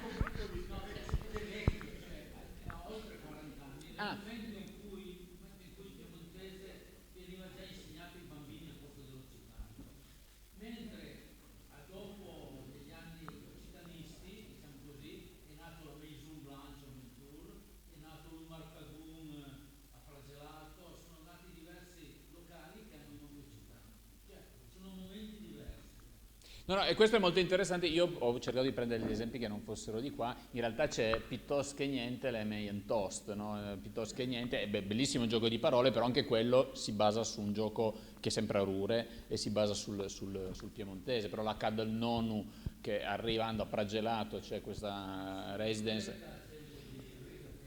ma non stupisce in fondo nelle valli Chisone e Valle Susa, dove il patois lo parlano, l'occitano lo parlano in pochi. Mi ha colpito molto di più Prali, dove invece tutto il resto, perché facilmente attingi. Quello ci stava.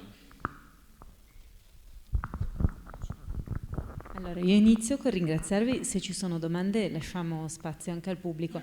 Questo tema che avete trattato dei neoparlanti ci interessa molto, perché in sala ci sono molti allievi di occitano che come lingua prima avevano l'italiano, il piemontese, il francese, abbiamo avuto il portoghese addirittura tra che hanno scelto poi per interesse, a volte per un ritorno alle radici, ma insomma di parenti, generazioni molto precedenti, di apprendere di nuovo l'occitano. E volevo dire che la tesi di Silvia Giordano c'è anche in biblioteca da noi, se la volete consultare, molto interessante, perché ha indagato appunto anche questo discorso che è di nuovo uscito in alcuni dei nostri corsi della neolingua, che tu hai definito un po' il berardese, perché alcuni allievi più attenti hanno detto ma ho visto in quella canzone si usava quella parola, ma quella parola si usa davvero qui? E allora poi interviene anche tutto quell'aspetto delle licenze poetiche, che faccio l'esempio di Claudio Salvagno. Lui faceva moltissimo attingendo a un repertorio non solo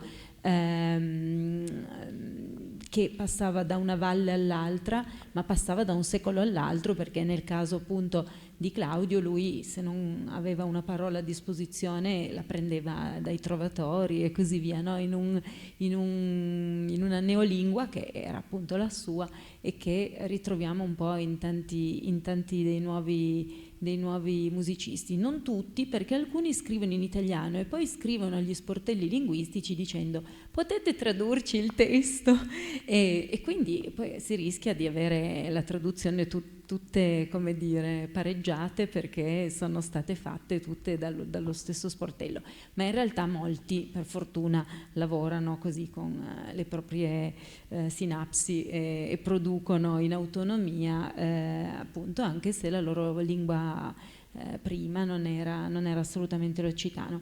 Volevo ancora chiedere una cosa a Riccardo, che ti sei occupato del piemontese. A volte le persone ci chiedono ma qui noi che piemontese parliamo? Parliamo un piemontese, come lo possiamo definire? Rustico, un piemontese alpino, come possiamo chiamarlo? Il piemontese che si parla a Dronero, a Borgo, insomma, in quelle zone grigie definite da Domergue-Sumien. Come lo possiamo chiamare il nostro piemontese che non ha le faucali, per cui la gialina e la gialina? Ma sì, definendolo rustico non si sbaglia. Ecco, diciamo che dal punto di vista della classificazione che hanno proposto altri prima di noi, la varietà di Dronero rientra in quel calderone che è stato definito alto piemontese, no? Le varietà alto piemontesi coprono, diciamo, la pianura a sud di Torino, arrivando anche al Pinerolese fino a Cuneo, no? E sono parlate spesso molto diverse le une dalle altre, cioè abbiamo una fascia, diciamo, prealpina che condivide certi fenomeni, per esempio la desinenza sigmatica, la S finale alla seconda persona, l'uso molto parco dei pronomi critici soggetto, ad esempio, no? In torinese è difficile che non si dica et cante, mentre nel cuneese è diffusissimo cantes. Senza che, perché c'è già una marcatura evidentemente che viene veicolata dalla desinenza sigmatica, no? Quindi ecco, questa categoria andrebbe rivista, non escluso che lo si faccia, ecco.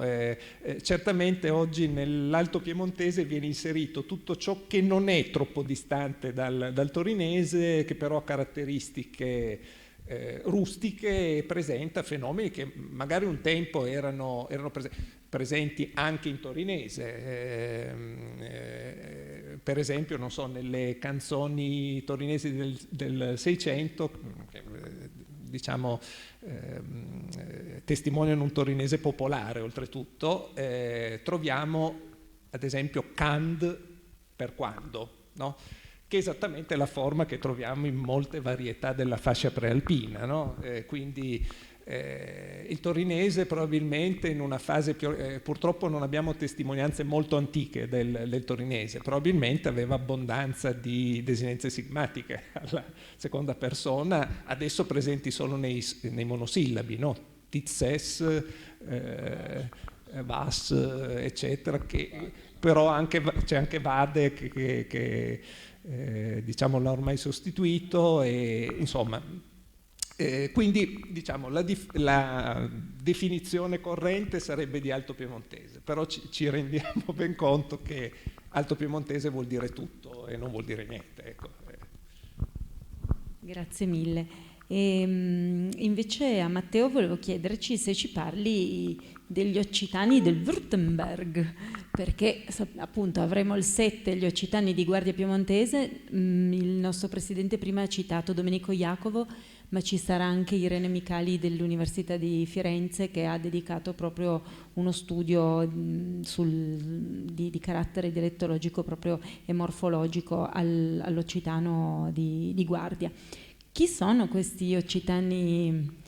Chi erano? Ecco.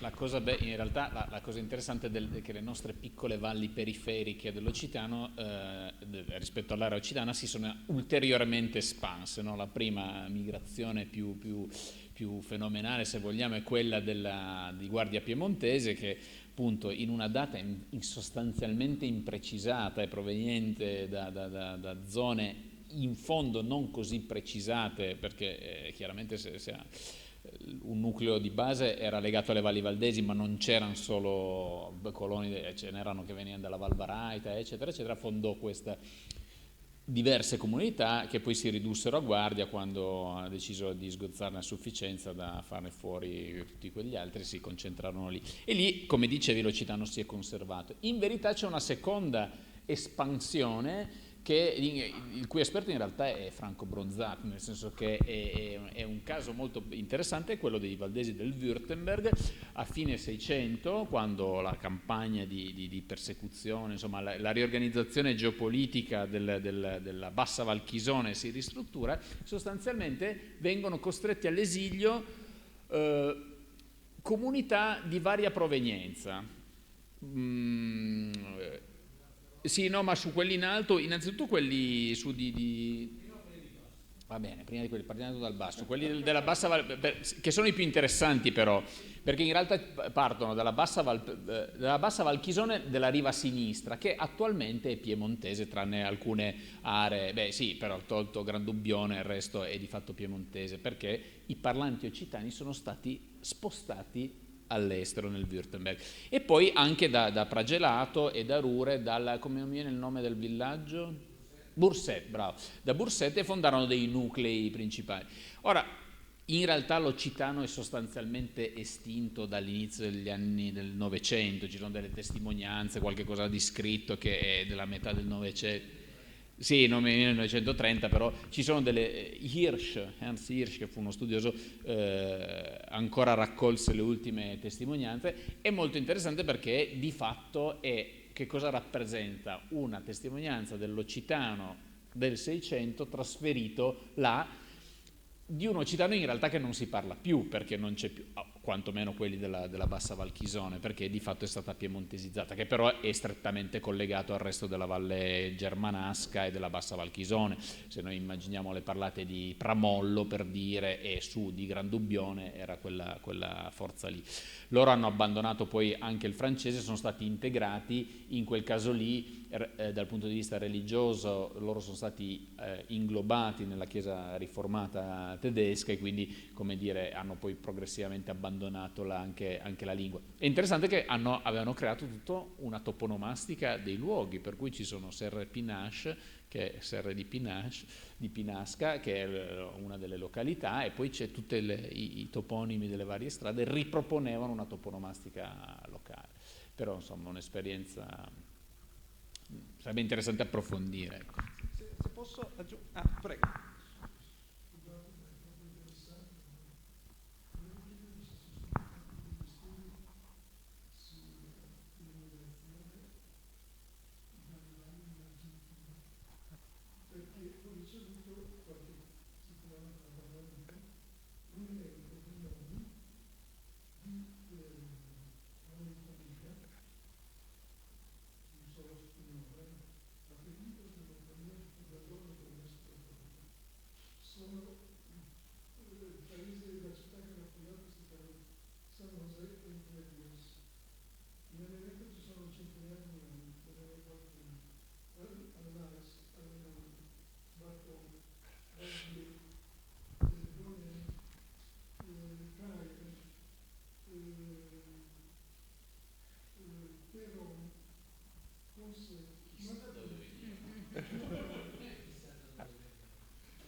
no, dunque, lei, sì. Lei mi ha letto nel pensiero perché volevo aggiungere una cosa relativa all'Argentina. No, non mi risulta. Ecco, io volevo appunto dire qualche cosa sull'Argentina, mi sembra che non ne parliamo nel volume, però ecco, io ho avuto modo di studiare il piemontese di Argentina e fra l'altro io non so dove si trovi questo centro che lei ha citato. Rio della Plata. Mm-hmm. Allora difficilmente sono entrato in contatto con piemontesofoni, ecco. Si considerano piemontesi. Appunto io ho avuto modo di studiare un po' con altri due colleghi, Massimo Cerruti e Eugenio Goria, la varietà di piemontese di Argentina, grazie a dati che ha raccolto Goria in 2 campagne di inchiesta recenti. Ed è una varietà molto interessante che probabilmente presenta sintomi, indizi di livellamento, cioè erano piemontesi di aree diverse con una prevalenza però di persone dall'area che abbiamo definito alto piemontese, probabilmente dalla zona di Cuneo. Tant'è vero che uno dei nostri informatori ad un certo punto, nel momento in cui viene loro chiesto ma allora che tipo di varietà parlate?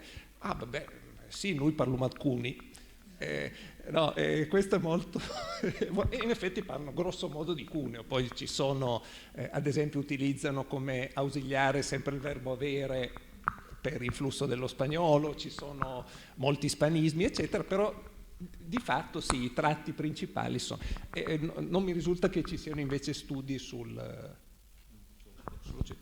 Sull'occitano non mi risulta esiste qualche testimonianza, esiste però uno studio sull'occitano del North Carolina, della colonia di Valdese, che è un posto dove non ci sono mai stato, hanno ricostruito i luoghi storici valdesi proprio con le rocce finte, anzi alcune rocce credo siano vere, le hanno portate dalle valli, se le sono fatte portare giù, no, comunque americani, valdesi ma americani, e lì c'è, in verità però ho l'impressione che sia relativamente poco interessante, nel senso che la lingua dove si è conservata è perché magari sono emigrati degli anni 50, per cui semplicemente hanno portato la propria varietà che è perfettamente confrontabile con quella di partenza. Ce ne sono tantissimi, da Rorà, il mio paese, sono partite 30 famiglie fino all'800, hanno fondato un paese laggiù, Colonia Valdense, e così ce ne saranno tantissimi altri.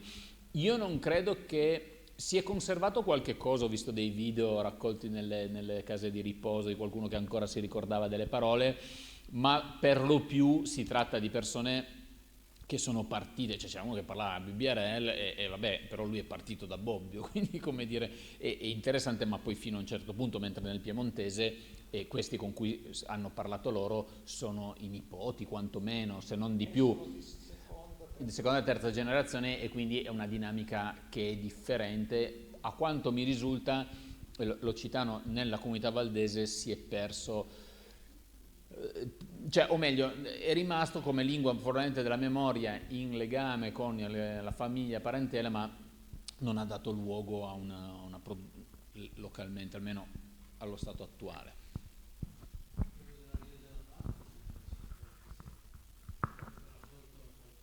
Sì, qualcosa io ho sentito.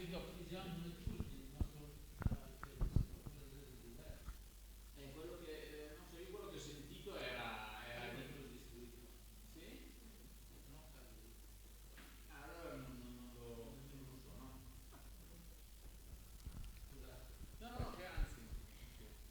Allora io vi ringrazio tantissimo e vi ricordo al pubblico che se lo volete leggere e acquistare è disponibile anche alla fine di questo pomeriggio, e vi invito appunto a godervi ancora l'ultimo intervento e a non scappare, perché avremo un piccolo merenda sinoera, aperitivo, non so come possiamo chiamarlo, quindi non fuggite subito dopo, e quindi nel ringraziare facciamo un applauso, non gliel'abbiamo fatto.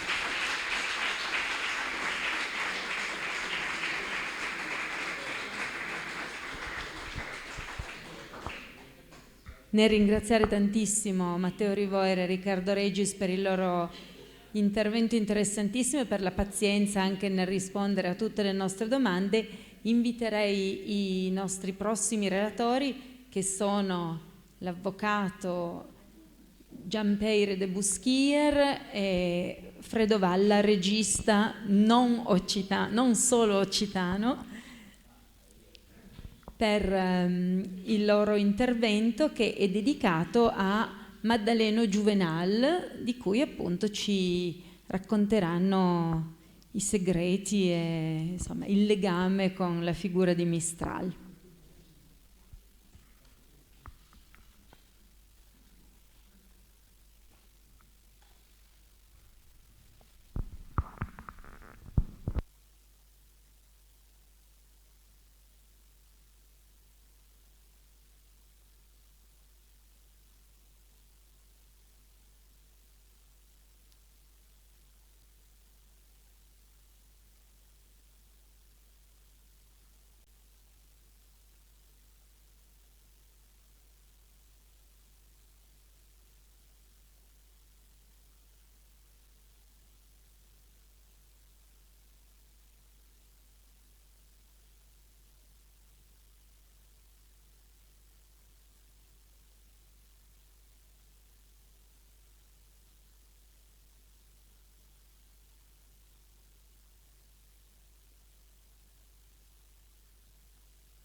Bene, buonasera a tutti, scusate il ritardo. Maddaleno Juvenal, chi era costei? Beh, cominciamo subito con la domanda che poi è stata un'amorosa di Mistral, è stata l'ispiratrice di Mireio, Questa è la domanda di questi interventi. Beh, già da pochi anni dopo la morte di Mestral ci sono stati alcuni studiosi che si sono interessati di questo personaggio e l'interesse non è mai cessato. Molti se ne sono interessati come letterati, come poeti, viaggiando più di fantasia che di dati. I dati reali in realtà sono discretamente recenti. Forse uno studioso meno poeta è un giudice della Corte di Appello di Orléans che studia Maddaleno negli anni 50 del Novecento, che finalmente prende contatto con la famiglia di Maddaleno a Sampeire, era una ragazza di Sampeire, che prende contatto con lo zio di Fredo Valla, perché Maddaleno Giovenale è una sua prozia. Di solito vengo invitato a questi convegni per questa mia...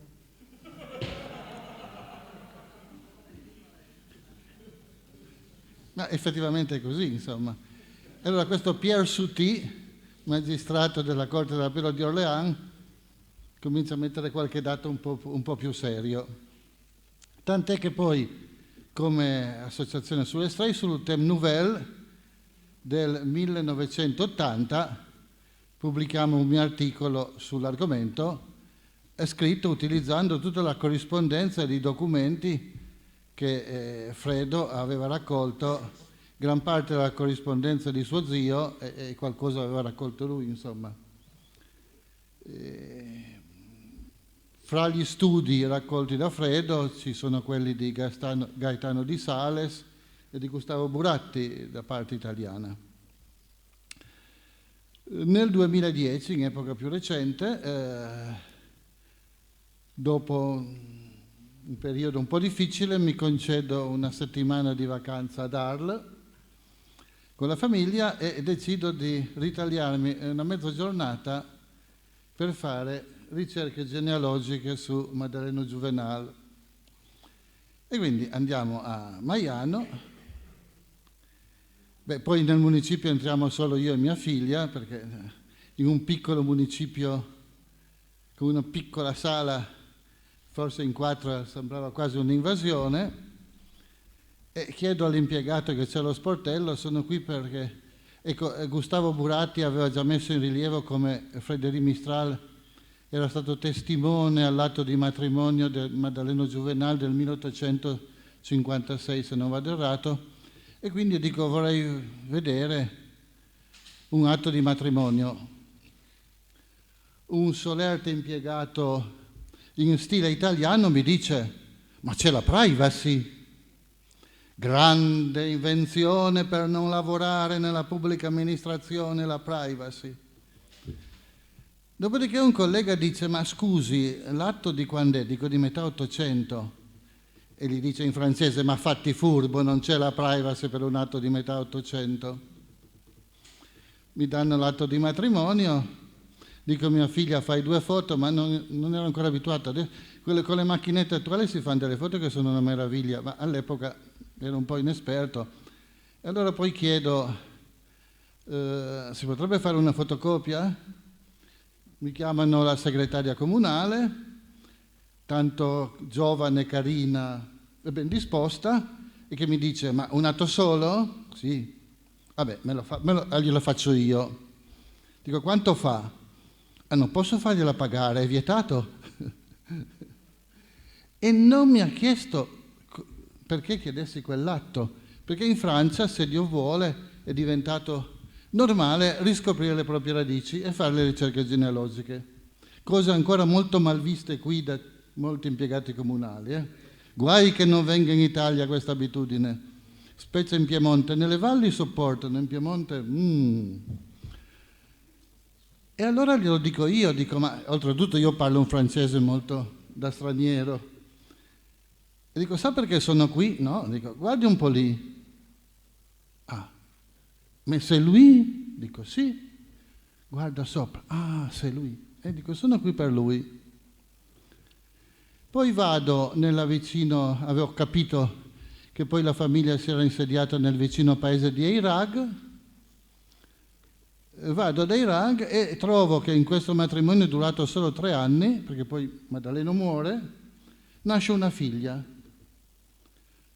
Scopro anche poi vedo, dico, ma sarà morta piccola o sarà cresciuta? L'ho seguita fino all'età di 3 anni o poco più, perché poi la mattinata finiva, ahimè.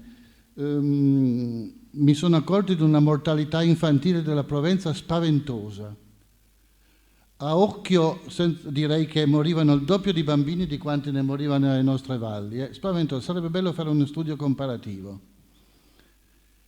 Poi queste ricerche sono state riprese in modo autonomo da una grande appassionata, molto brava, una certa Anne Laberinto, che è venuta più volte, amica anche di Fredo Valla, che oltretutto poi ha superato un problema di omonimia terribile, capita anche quello, e adesso ha scritto uno studio approfondito che verrà pubblicato sul prossimo numero del Thème Nouvelle.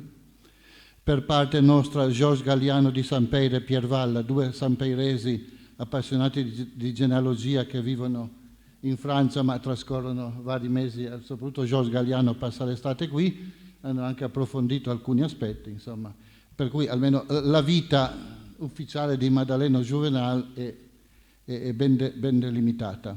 Allora, nella prima diapositiva vediamo l'albero genealogico realizzato da Georges Galliano. Si legge un po' male, ma in giallo è Maddaleno. Poi, l'ultima, la 23esima diapositiva. E non si deve svelare tutto subito. E sono... È sparito? No, ma arriva.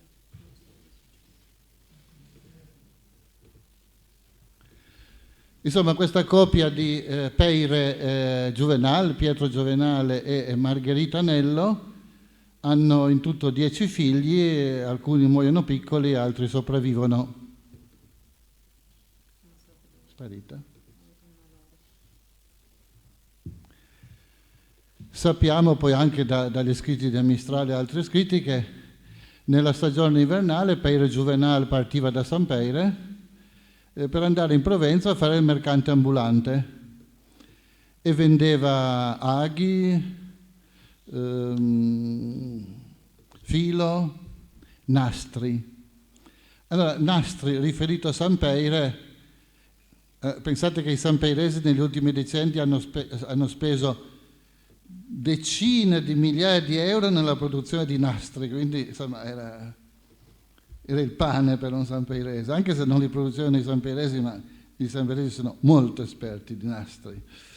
E grasso di marmotta, ovviamente in Alta Val Varaita si mangiano le marmotte, per poterla mangiare bisogna saperla sgrassare molto bene e quindi poi il grasso di marmotta ritenuto un grande medicinale all'epoca per i reumatismi e cose di questo genere era importante. Ecco, qui abbiamo questo monumentale albero genealogico fatto da Georges Galliano. Nell'autunno del 1850 Peire Juvenal parte con 3 bambini, con la figlia Maddaleno, non con la primogenita Caterina che rimane a casa, ma con 2 maschi, credo Peire e Giovanni. E come suo solito si ferma a dormire nella Maiano, nel suo lungo percorso a piedi e da ambulante, come era solito si ferma a dormire nella fattoria, al Mas del Giuge, nella fattoria Mistral. Ed è quella l'occasione per sistemare la figlia a lavorare, forse ne avevano già parlato l'anno prima, chi lo sa, a sistemare la figlia a lavorare presso la fattoria Mistral come aiuto in casa alla moglie di François Mistral, al Mas del Giuge. Quindi qui abbiamo alcune foto invernali ed estive del Mas del Giuge, come attualmente, ben inteso. Qui all'interno, qui è una lapide che ricorda appunto la vita di Mistral negli anni giovanili in questa fattoria. E qui siamo all'atto di matrimonio fotografato quel giorno del 2010, che si estende su 2 pagine e la firma è nella seconda pagina. Vedete bene l'atto di matrimonio. I due testimoni della sposa, Maddalena, sono una François, cioè Frédéric Mistral, e l'altro è un negoziante di Maiano che però era un carissimo amico di gioventù di Mistral, diciamo che erano sempre insieme. Si dice che Mistral si fosse innamorato perdutamente di questa serventina di sua madre, e che però poi la famiglia in qualche modo l'avrebbe abbandonato, perché insomma era un matrimonio che per un ricco cassinè di provincia, di pianura anche, il cui figlio era laureato in legge, sposare una serventina analfabeta per di più. Non so poi se il matrimonio fosse avvenuto, se questo ménage avrebbe funzionato, ma la storia non si fa con sé. Però è certamente un legame era rimasto tra Frédéric e Maddaleno, tant'è appunto che alcuni anni dopo, quando lei si sposa, i testimoni sono Frédéric, per parte di Maddaleno sono Frédéric e un suo caro amico.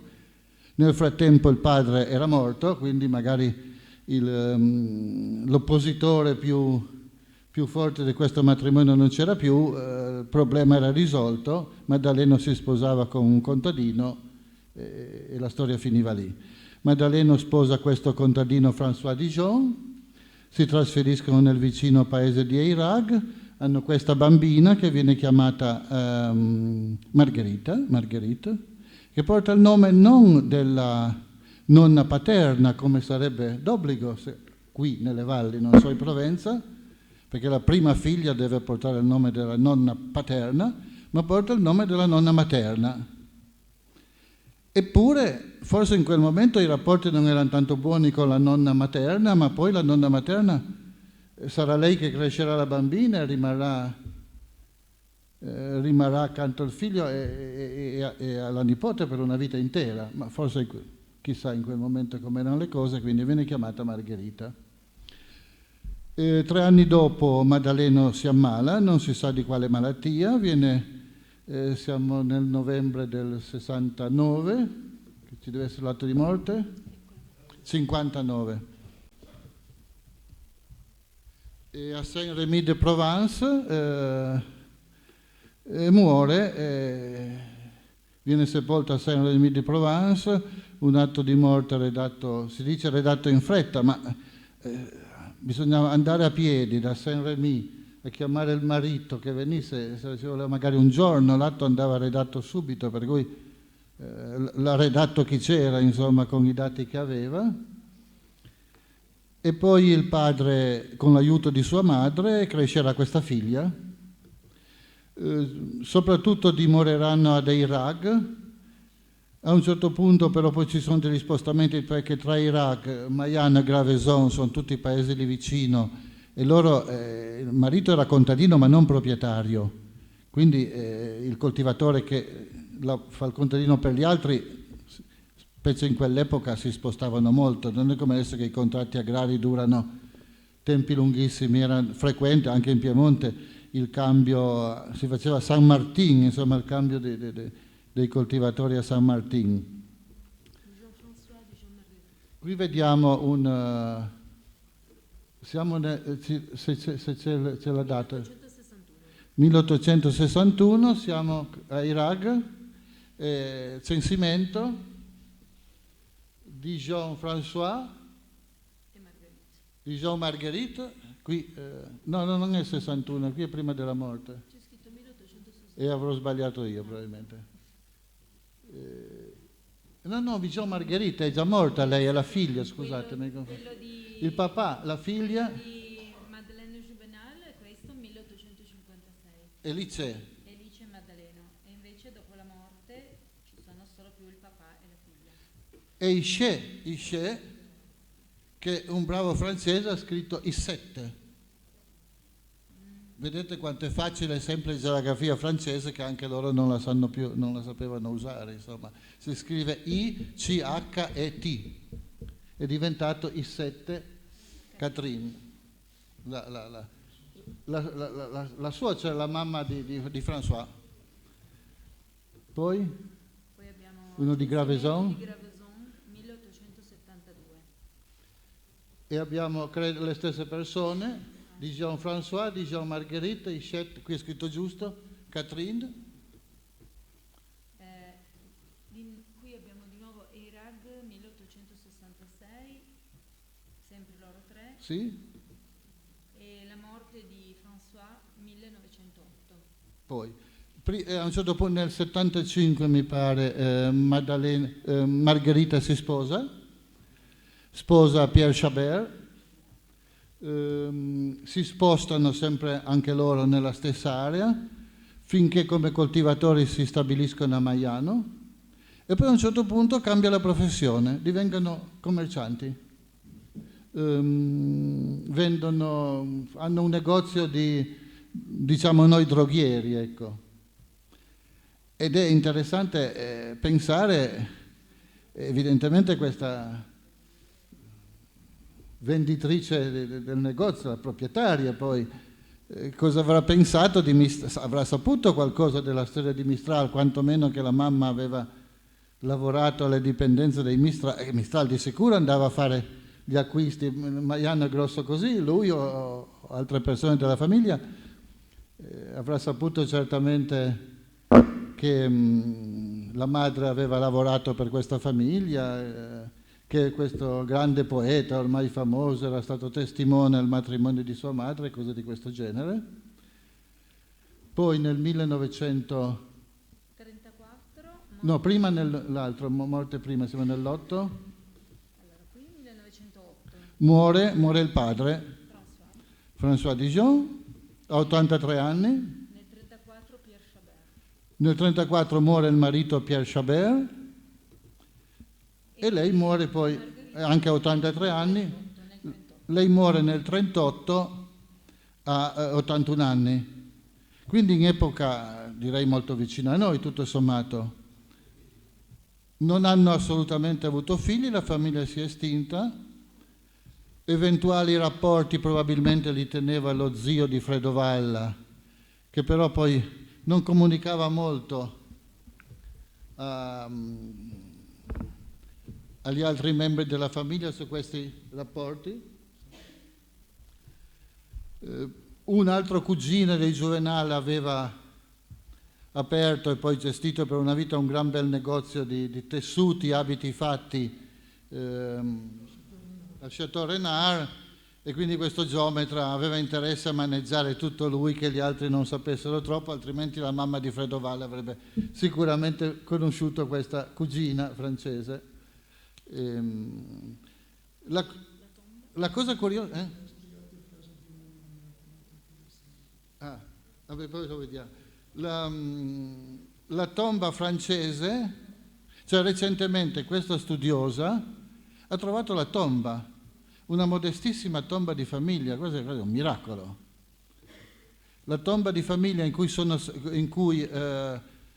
si vede come l'ha trovata lei, in condizioni pietose, e poi è intervenuta sul comune di Mayan, che adesso l'ha sistemata, ha detto che la conservano, non la tolgono.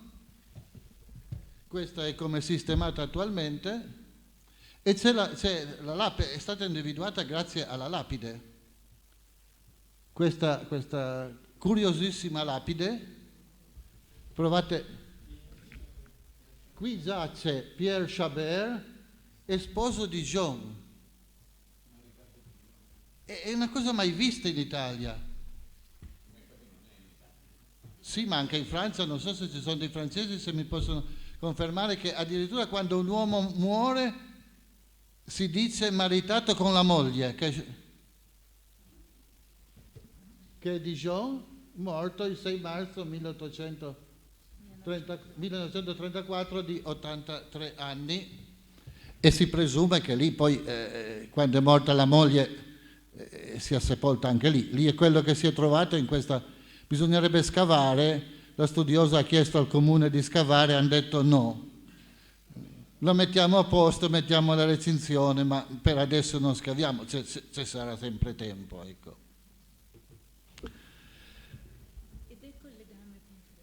E questo è il legame con Fredo Valla, prevista la domanda. La domanda iniziale. E rimane la sorella del bisnonno. Dico bene? La zia della nonna.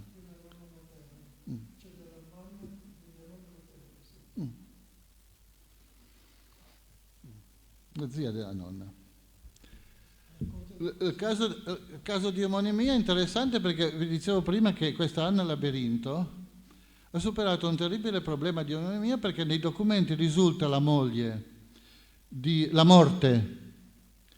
François Dijon in Algeria, trascritto nel comune di Graveson, con le stesse generalità di padre e madre vere. Quindi l'ipotesi era morta Maddaleno, il marito colto da dispiacere si è arruolato nell'armée, è andato in Algeria, è morto e poi dall'Algeria hanno mandato l'atto di morte. E invece non è vero perché il vero François Dijon non si era mai mosso di lì. È presente alle nozze della figlia, per cui la spiegazione è la mia ipotesi. I francesi per adesso, per spiegare questo caso di pasticcio burocratico, non si pronunciano. L'esperienza della famiglia di mia moglie è che a un certo punto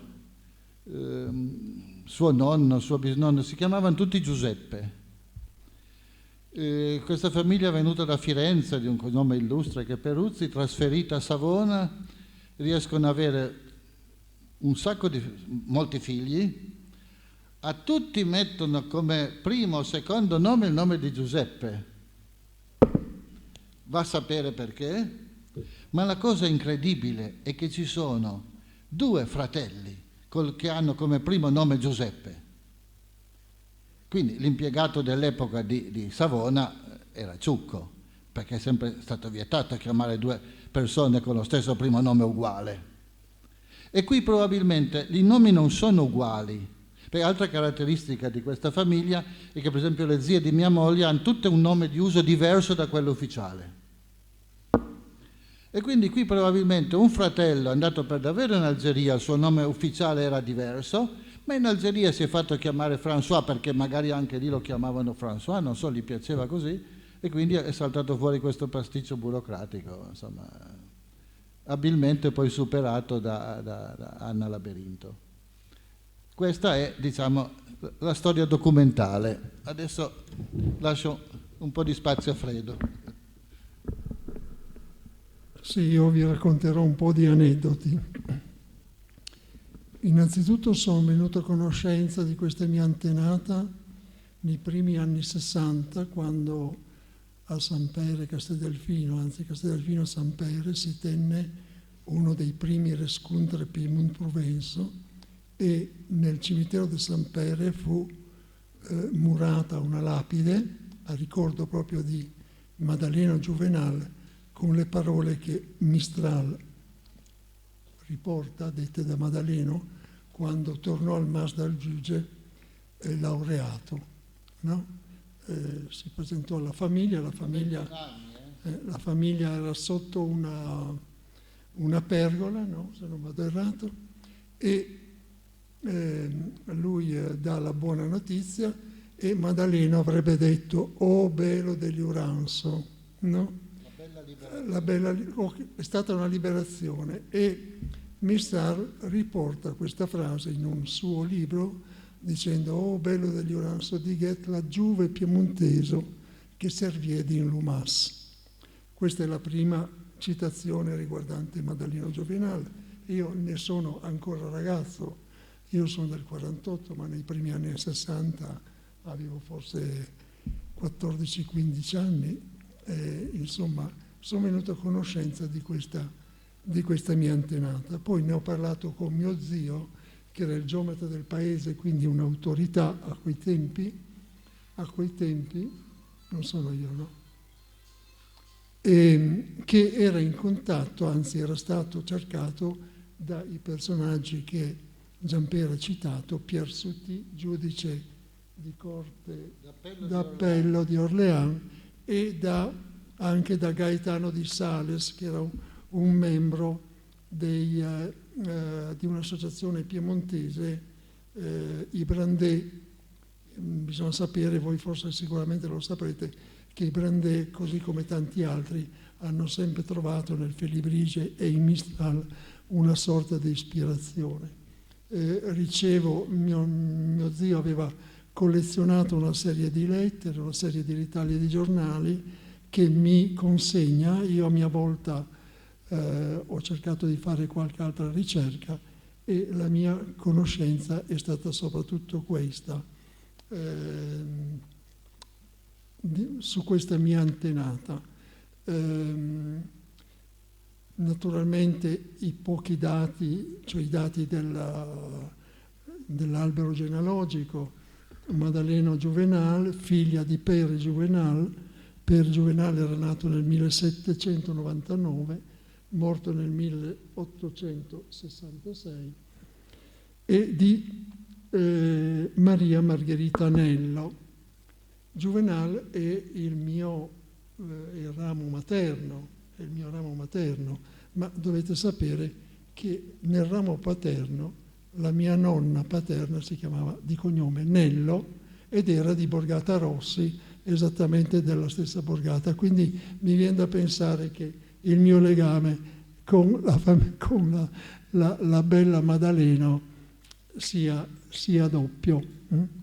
Tra l'altro un altro legame di carattere affettivo: Margherita la mamma, Margherita la nipote e Margherita mia mamma. Quindi nomi che effettivamente lo stesso nome. Effettivamente lo stesso nome, che si ripetono di generazione in generazione. Mistral, c'è un'altra occasione in cui Mistral parla indirettamente di Maddalena. Giampera in parte l'ha già citato, cioè dice che in un Armanat Provençal, se non vado errato, del 1859, sotto pseudonimo racconta una storia, ed è la storia del Pere Juvenal, il padre di Maddalena, che faceva il colporteur per la Provenza. Di tanto in tanto 58, si fermava al Mas d'Aujuge sia per incontrare la figlia, sia per riposarsi, ed era ben accolto, si dice, dal capofamiglia, cioè da François Mistral, no? Che doveva essere un personaggio molto severo, ma anche molto ospitale. E Mistral racconta che Pere Mistral era solito la sera dire l'Uben, come dicevamo noi per dire la preghiera, ancora nella mia famiglia, quando non c'era la televisione, mio padre la sera ci diceva «Ero disen l'Uben», no? Per dire l'Uben, e Mistral dell'Uben cita il Padre Nostro e lo riporta in suo scritto, che Giampera credo abbia portato. Ora, con mia grande sorpresa, dopo aver fatto il film sui Catari, ho scoperto che il Padre Nostro che Mistral riporta come detto da Pere Juvenal è esattamente il Padre Nostro cataro. Perché il Padre Nostro cataro? Per una particolarità molto, molto precisa. Nel nostro Padre Nostro si dice, ve lo dico in italiano, dacci il pane quotidiano. Il pane è inteso come cibo. Nel Padre Nostro cataro si dice il pane sovrasostanziale, cioè non il pane come sostanza, come cibo, ma come nutrimento di fede, che è una cosa completamente diversa. Allora, io non riesco a immaginare come un Padre Nostro cataro sia arrivato a Pere Juvenal, a San Pere, dove credo che i catari non ci siano mai stati. Errore di Mistral? Copiato male? Licenza poetica? Che ne so. Però è il Padre Nostro cataro, quello che Mistral riporta parola per parola come il Padre Nostro che il buon Pere Juvenal la sera faceva dire ai suoi figli al Mas del Giudice. Ci sono Duna-nos su nostre pan che è subrecausa. che subrecausa, sobresostanziale o sobrecausa, ci sono, sì, sobrecausa è più giusto. Devo dire che le mie imprecisioni sono anche del fatto che io non mi sono mai dedicato proprio a Maddaleno Juvenal, anche perché ho sempre avuto al mio fianco Giampere che si è dedicato e altri come adesso l'Alain Laberinto che sta studiando in modo molto preciso. Ecco. Certo, nella famiglia materna era d'uso comunque frequentare la Provenza e svolgere i lavori da colporteur, che non erano soltanto nella mia famiglia, lo facevano gli arrotini, gli amulairi, o facevano altri mestieri. Nella mia famiglia si vendevano appunto nastri, aghi e così via, fino a fare un po' di fortuna, o forse anche tanta fortuna, perché uno della famiglia, Battisto Juvenal, colporteur anche lui, quello che ha aperto il magazzino a Château Renard, quando poi è tornato a San Pere, veniva chiamato in due modi, Lumiliunari, e il senso è palese, oppure Lugrelà, perché aveva fatto il vaiolo ed era, grelà vuol dire tempestato, no? Butterato, Lugrelà. Poi pare, nei racconti di famiglia, che andasse in giro, già un po' anzianotto, con uno sgabello e si sedesse di tanto in tanto così, magari in piazza, per strada, a vedere la gente passare, a dialogare con l'uno e con l'altro, che pare che fosse un'attitudine da uomo ricco, un uomo benestante, insomma, quello che aveva il tempo di sedersi, portarsi appresso uno sgabello, sedersi e dialogare con gli altri.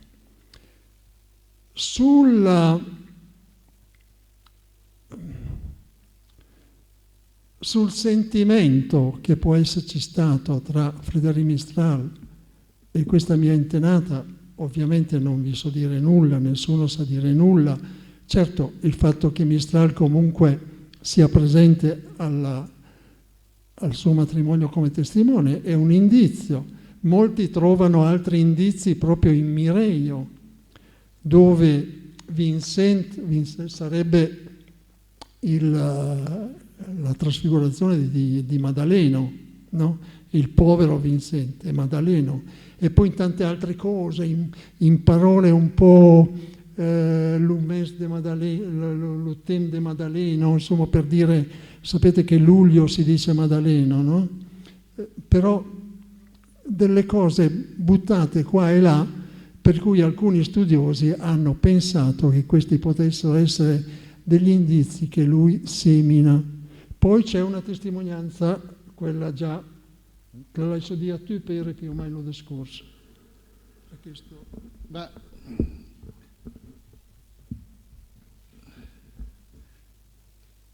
diciamo che l'argomento a cui molti fanno riferimento è la storia di Mireio, dove c'è una ragazza ricca, un ragazzo ambulante povero che si innamorano e il matrimonio viene impedito dai genitori della ragazza ricca, che sarebbe esattamente la stessa vicenda di Mistral e Maddaleno, cambiando il sesso perfettamente identica. A me sembra una cosa pesante. È chiaro che l'ispirazione di un'opera d'arte non viene da una cosa sola, possono essere tanti gli elementi che influiscono.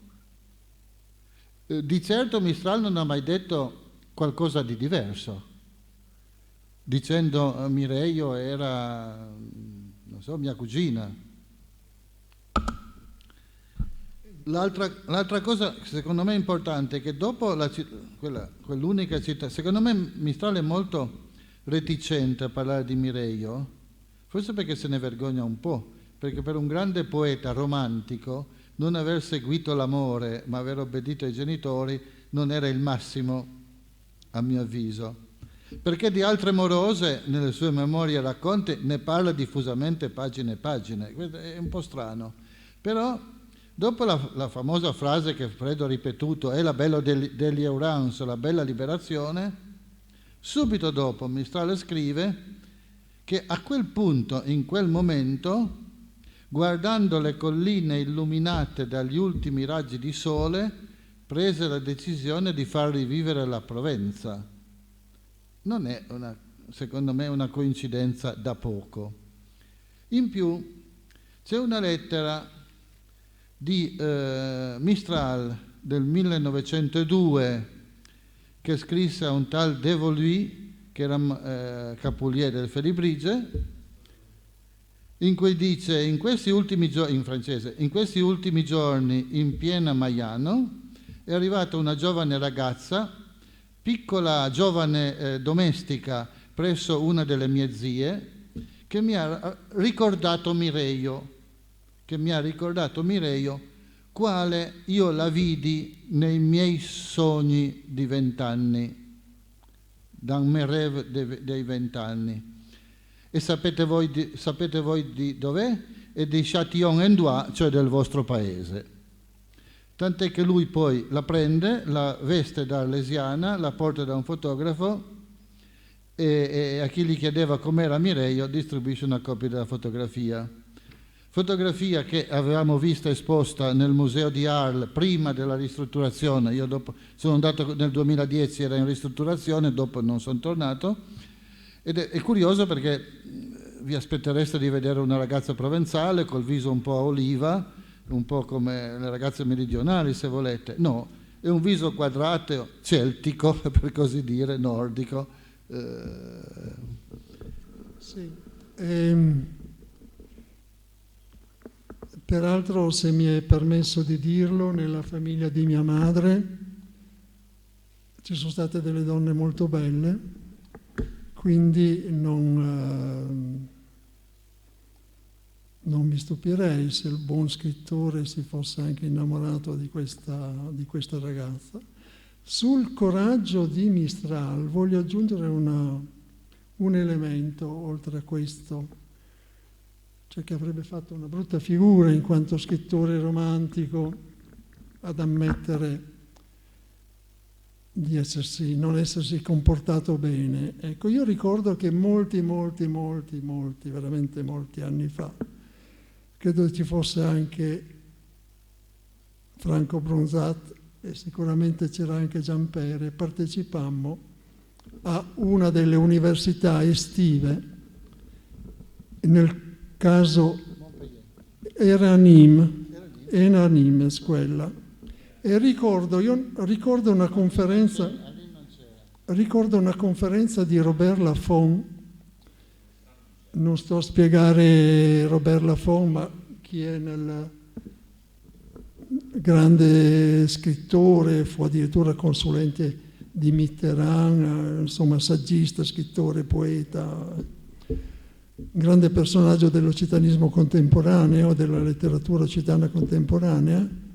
Ci fu una conferenza di Robert Laffont in cui Robert Laffont raccontava della rivolta dei Vigneron, 1905 più o meno, se non vado errato.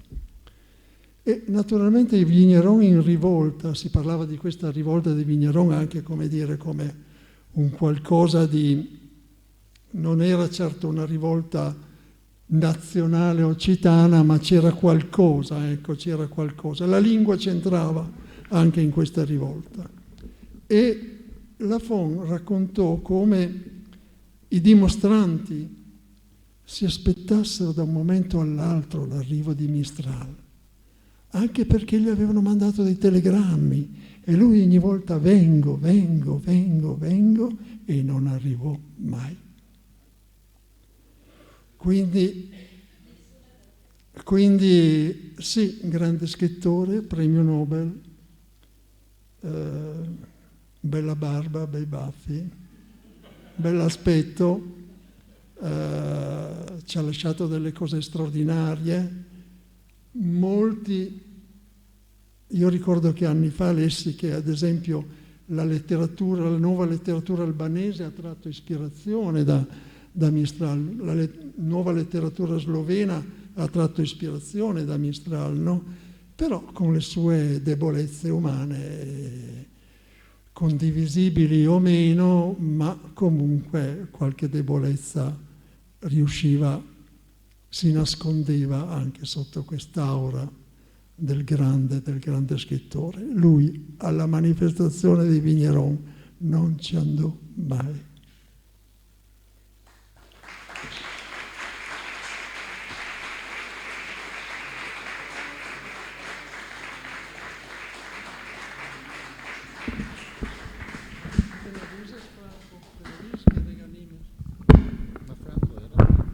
Allora, noi vi ringraziamo tutti quanti, non scappate perché nella biblioteca c'è un piccolissimo aperitivo se volete partecipare. Volevo farvi vedere alcune immagini di un video che ritrae proprio il nostro Frédéric al momento dell'assegnazione del Nobel e ditemi se non assomiglia, Fredo se non assomiglia a Frédéric Mistral, quindi chissà qual è la tua parentela ancora più stretta con Frédéric. Aspettate che arriva. Chissà.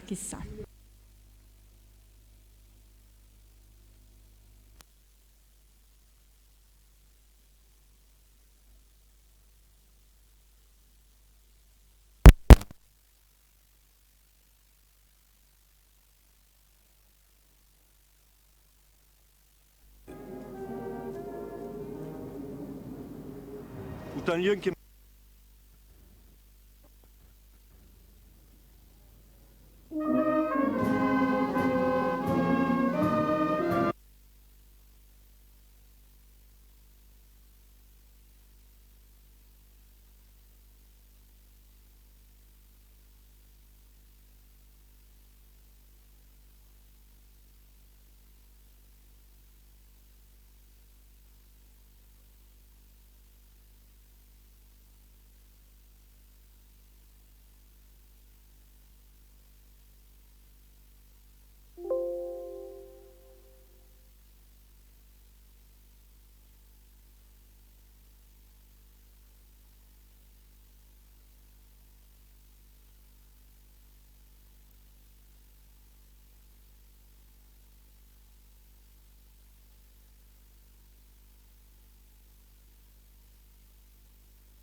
da perseguire se si vuole che una lingua venga parlata.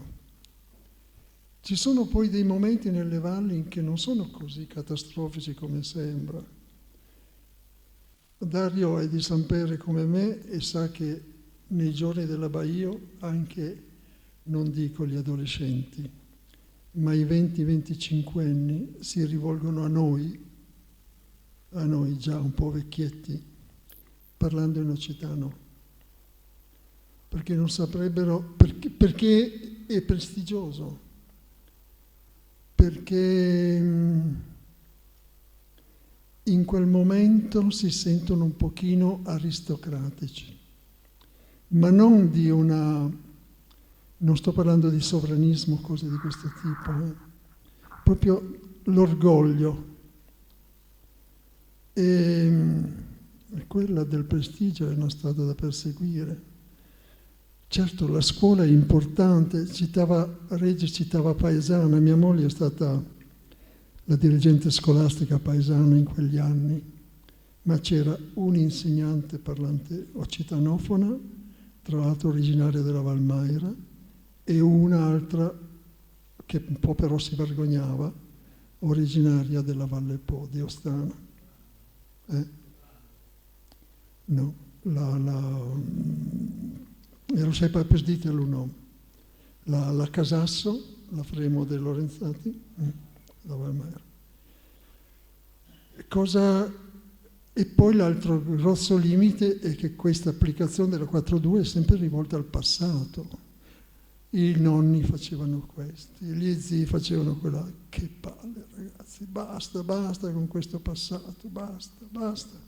Non ne possiamo più, parlateci del presente, del futuro.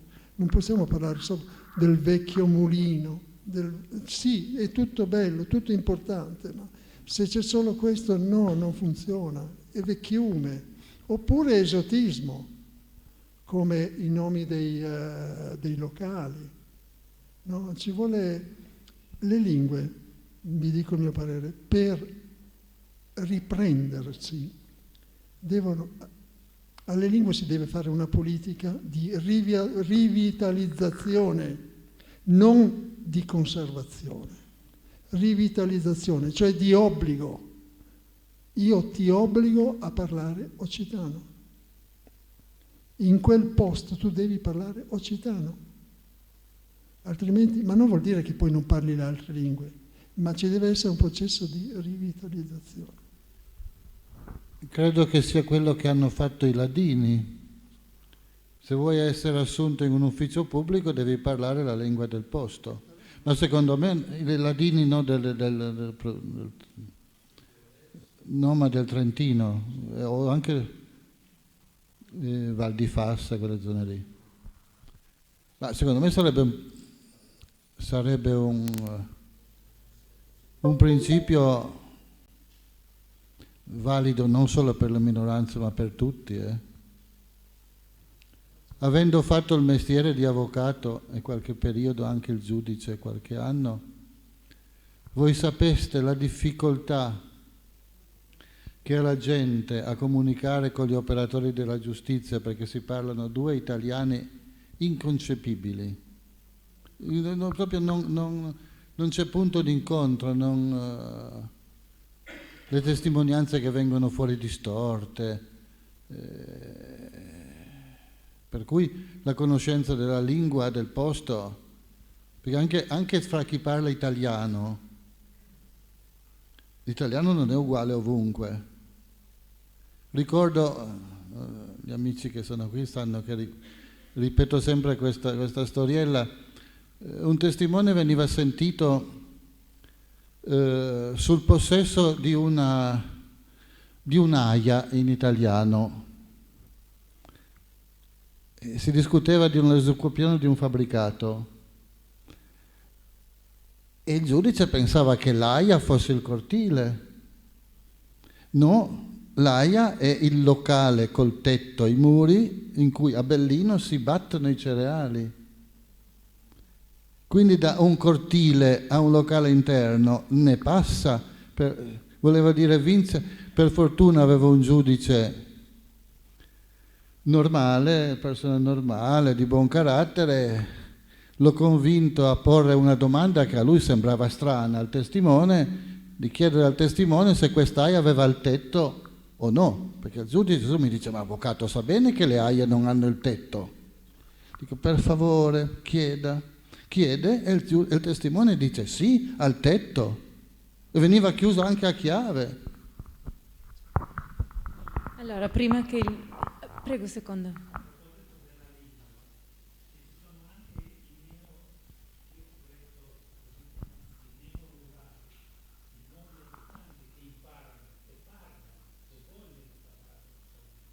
Certo.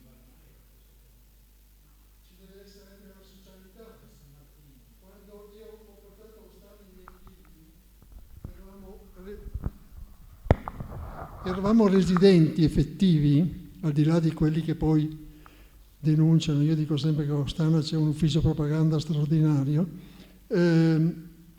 Eravamo 5. Con chi parlavo? Io parlavo occitano mio figlio e mia moglie parlava sloveno con gli altri 2 perché lei è una triestina slovena. Con chi parlava occitano mio figlio se non con me? Difatti prima della scuola elementare qualcosina diceva. Ricordo una volta che siamo arrivati a Trieste in treno, un bel golfo di Trieste. Papà, Bocolu Batel. Me lo ricordo perché l'ha detto poche altre volte. Poche altre volte.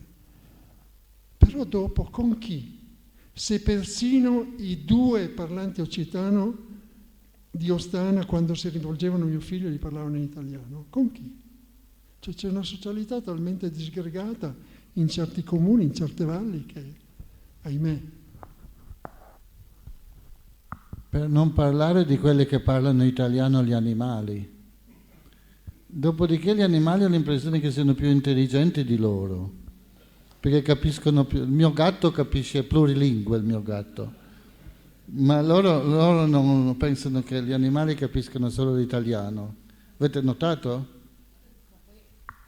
Dovete anche sapere che Giampere dà del voi alla sua gatta e quindi questo sì, esatto, questo apriamo un altro capitolo sul tutoyer o su... Allora, prima che il videoproiettore mi abbandoni nuovamente, vi faccio vedere 1 minuto, anzi 2, di Mistral. Ditemi se non assomiglia a qualcuno in sala, dopodiché ci spostiamo tutti in biblioteca per un piccolo aperitivo. Io ringrazio tutti tantissimo. Matteo Rivera che è già partito, Riccardo Regis grazie molte, Giampere De Buschier e Fredo Valla per i loro interessantissimi interventi. Vediamo.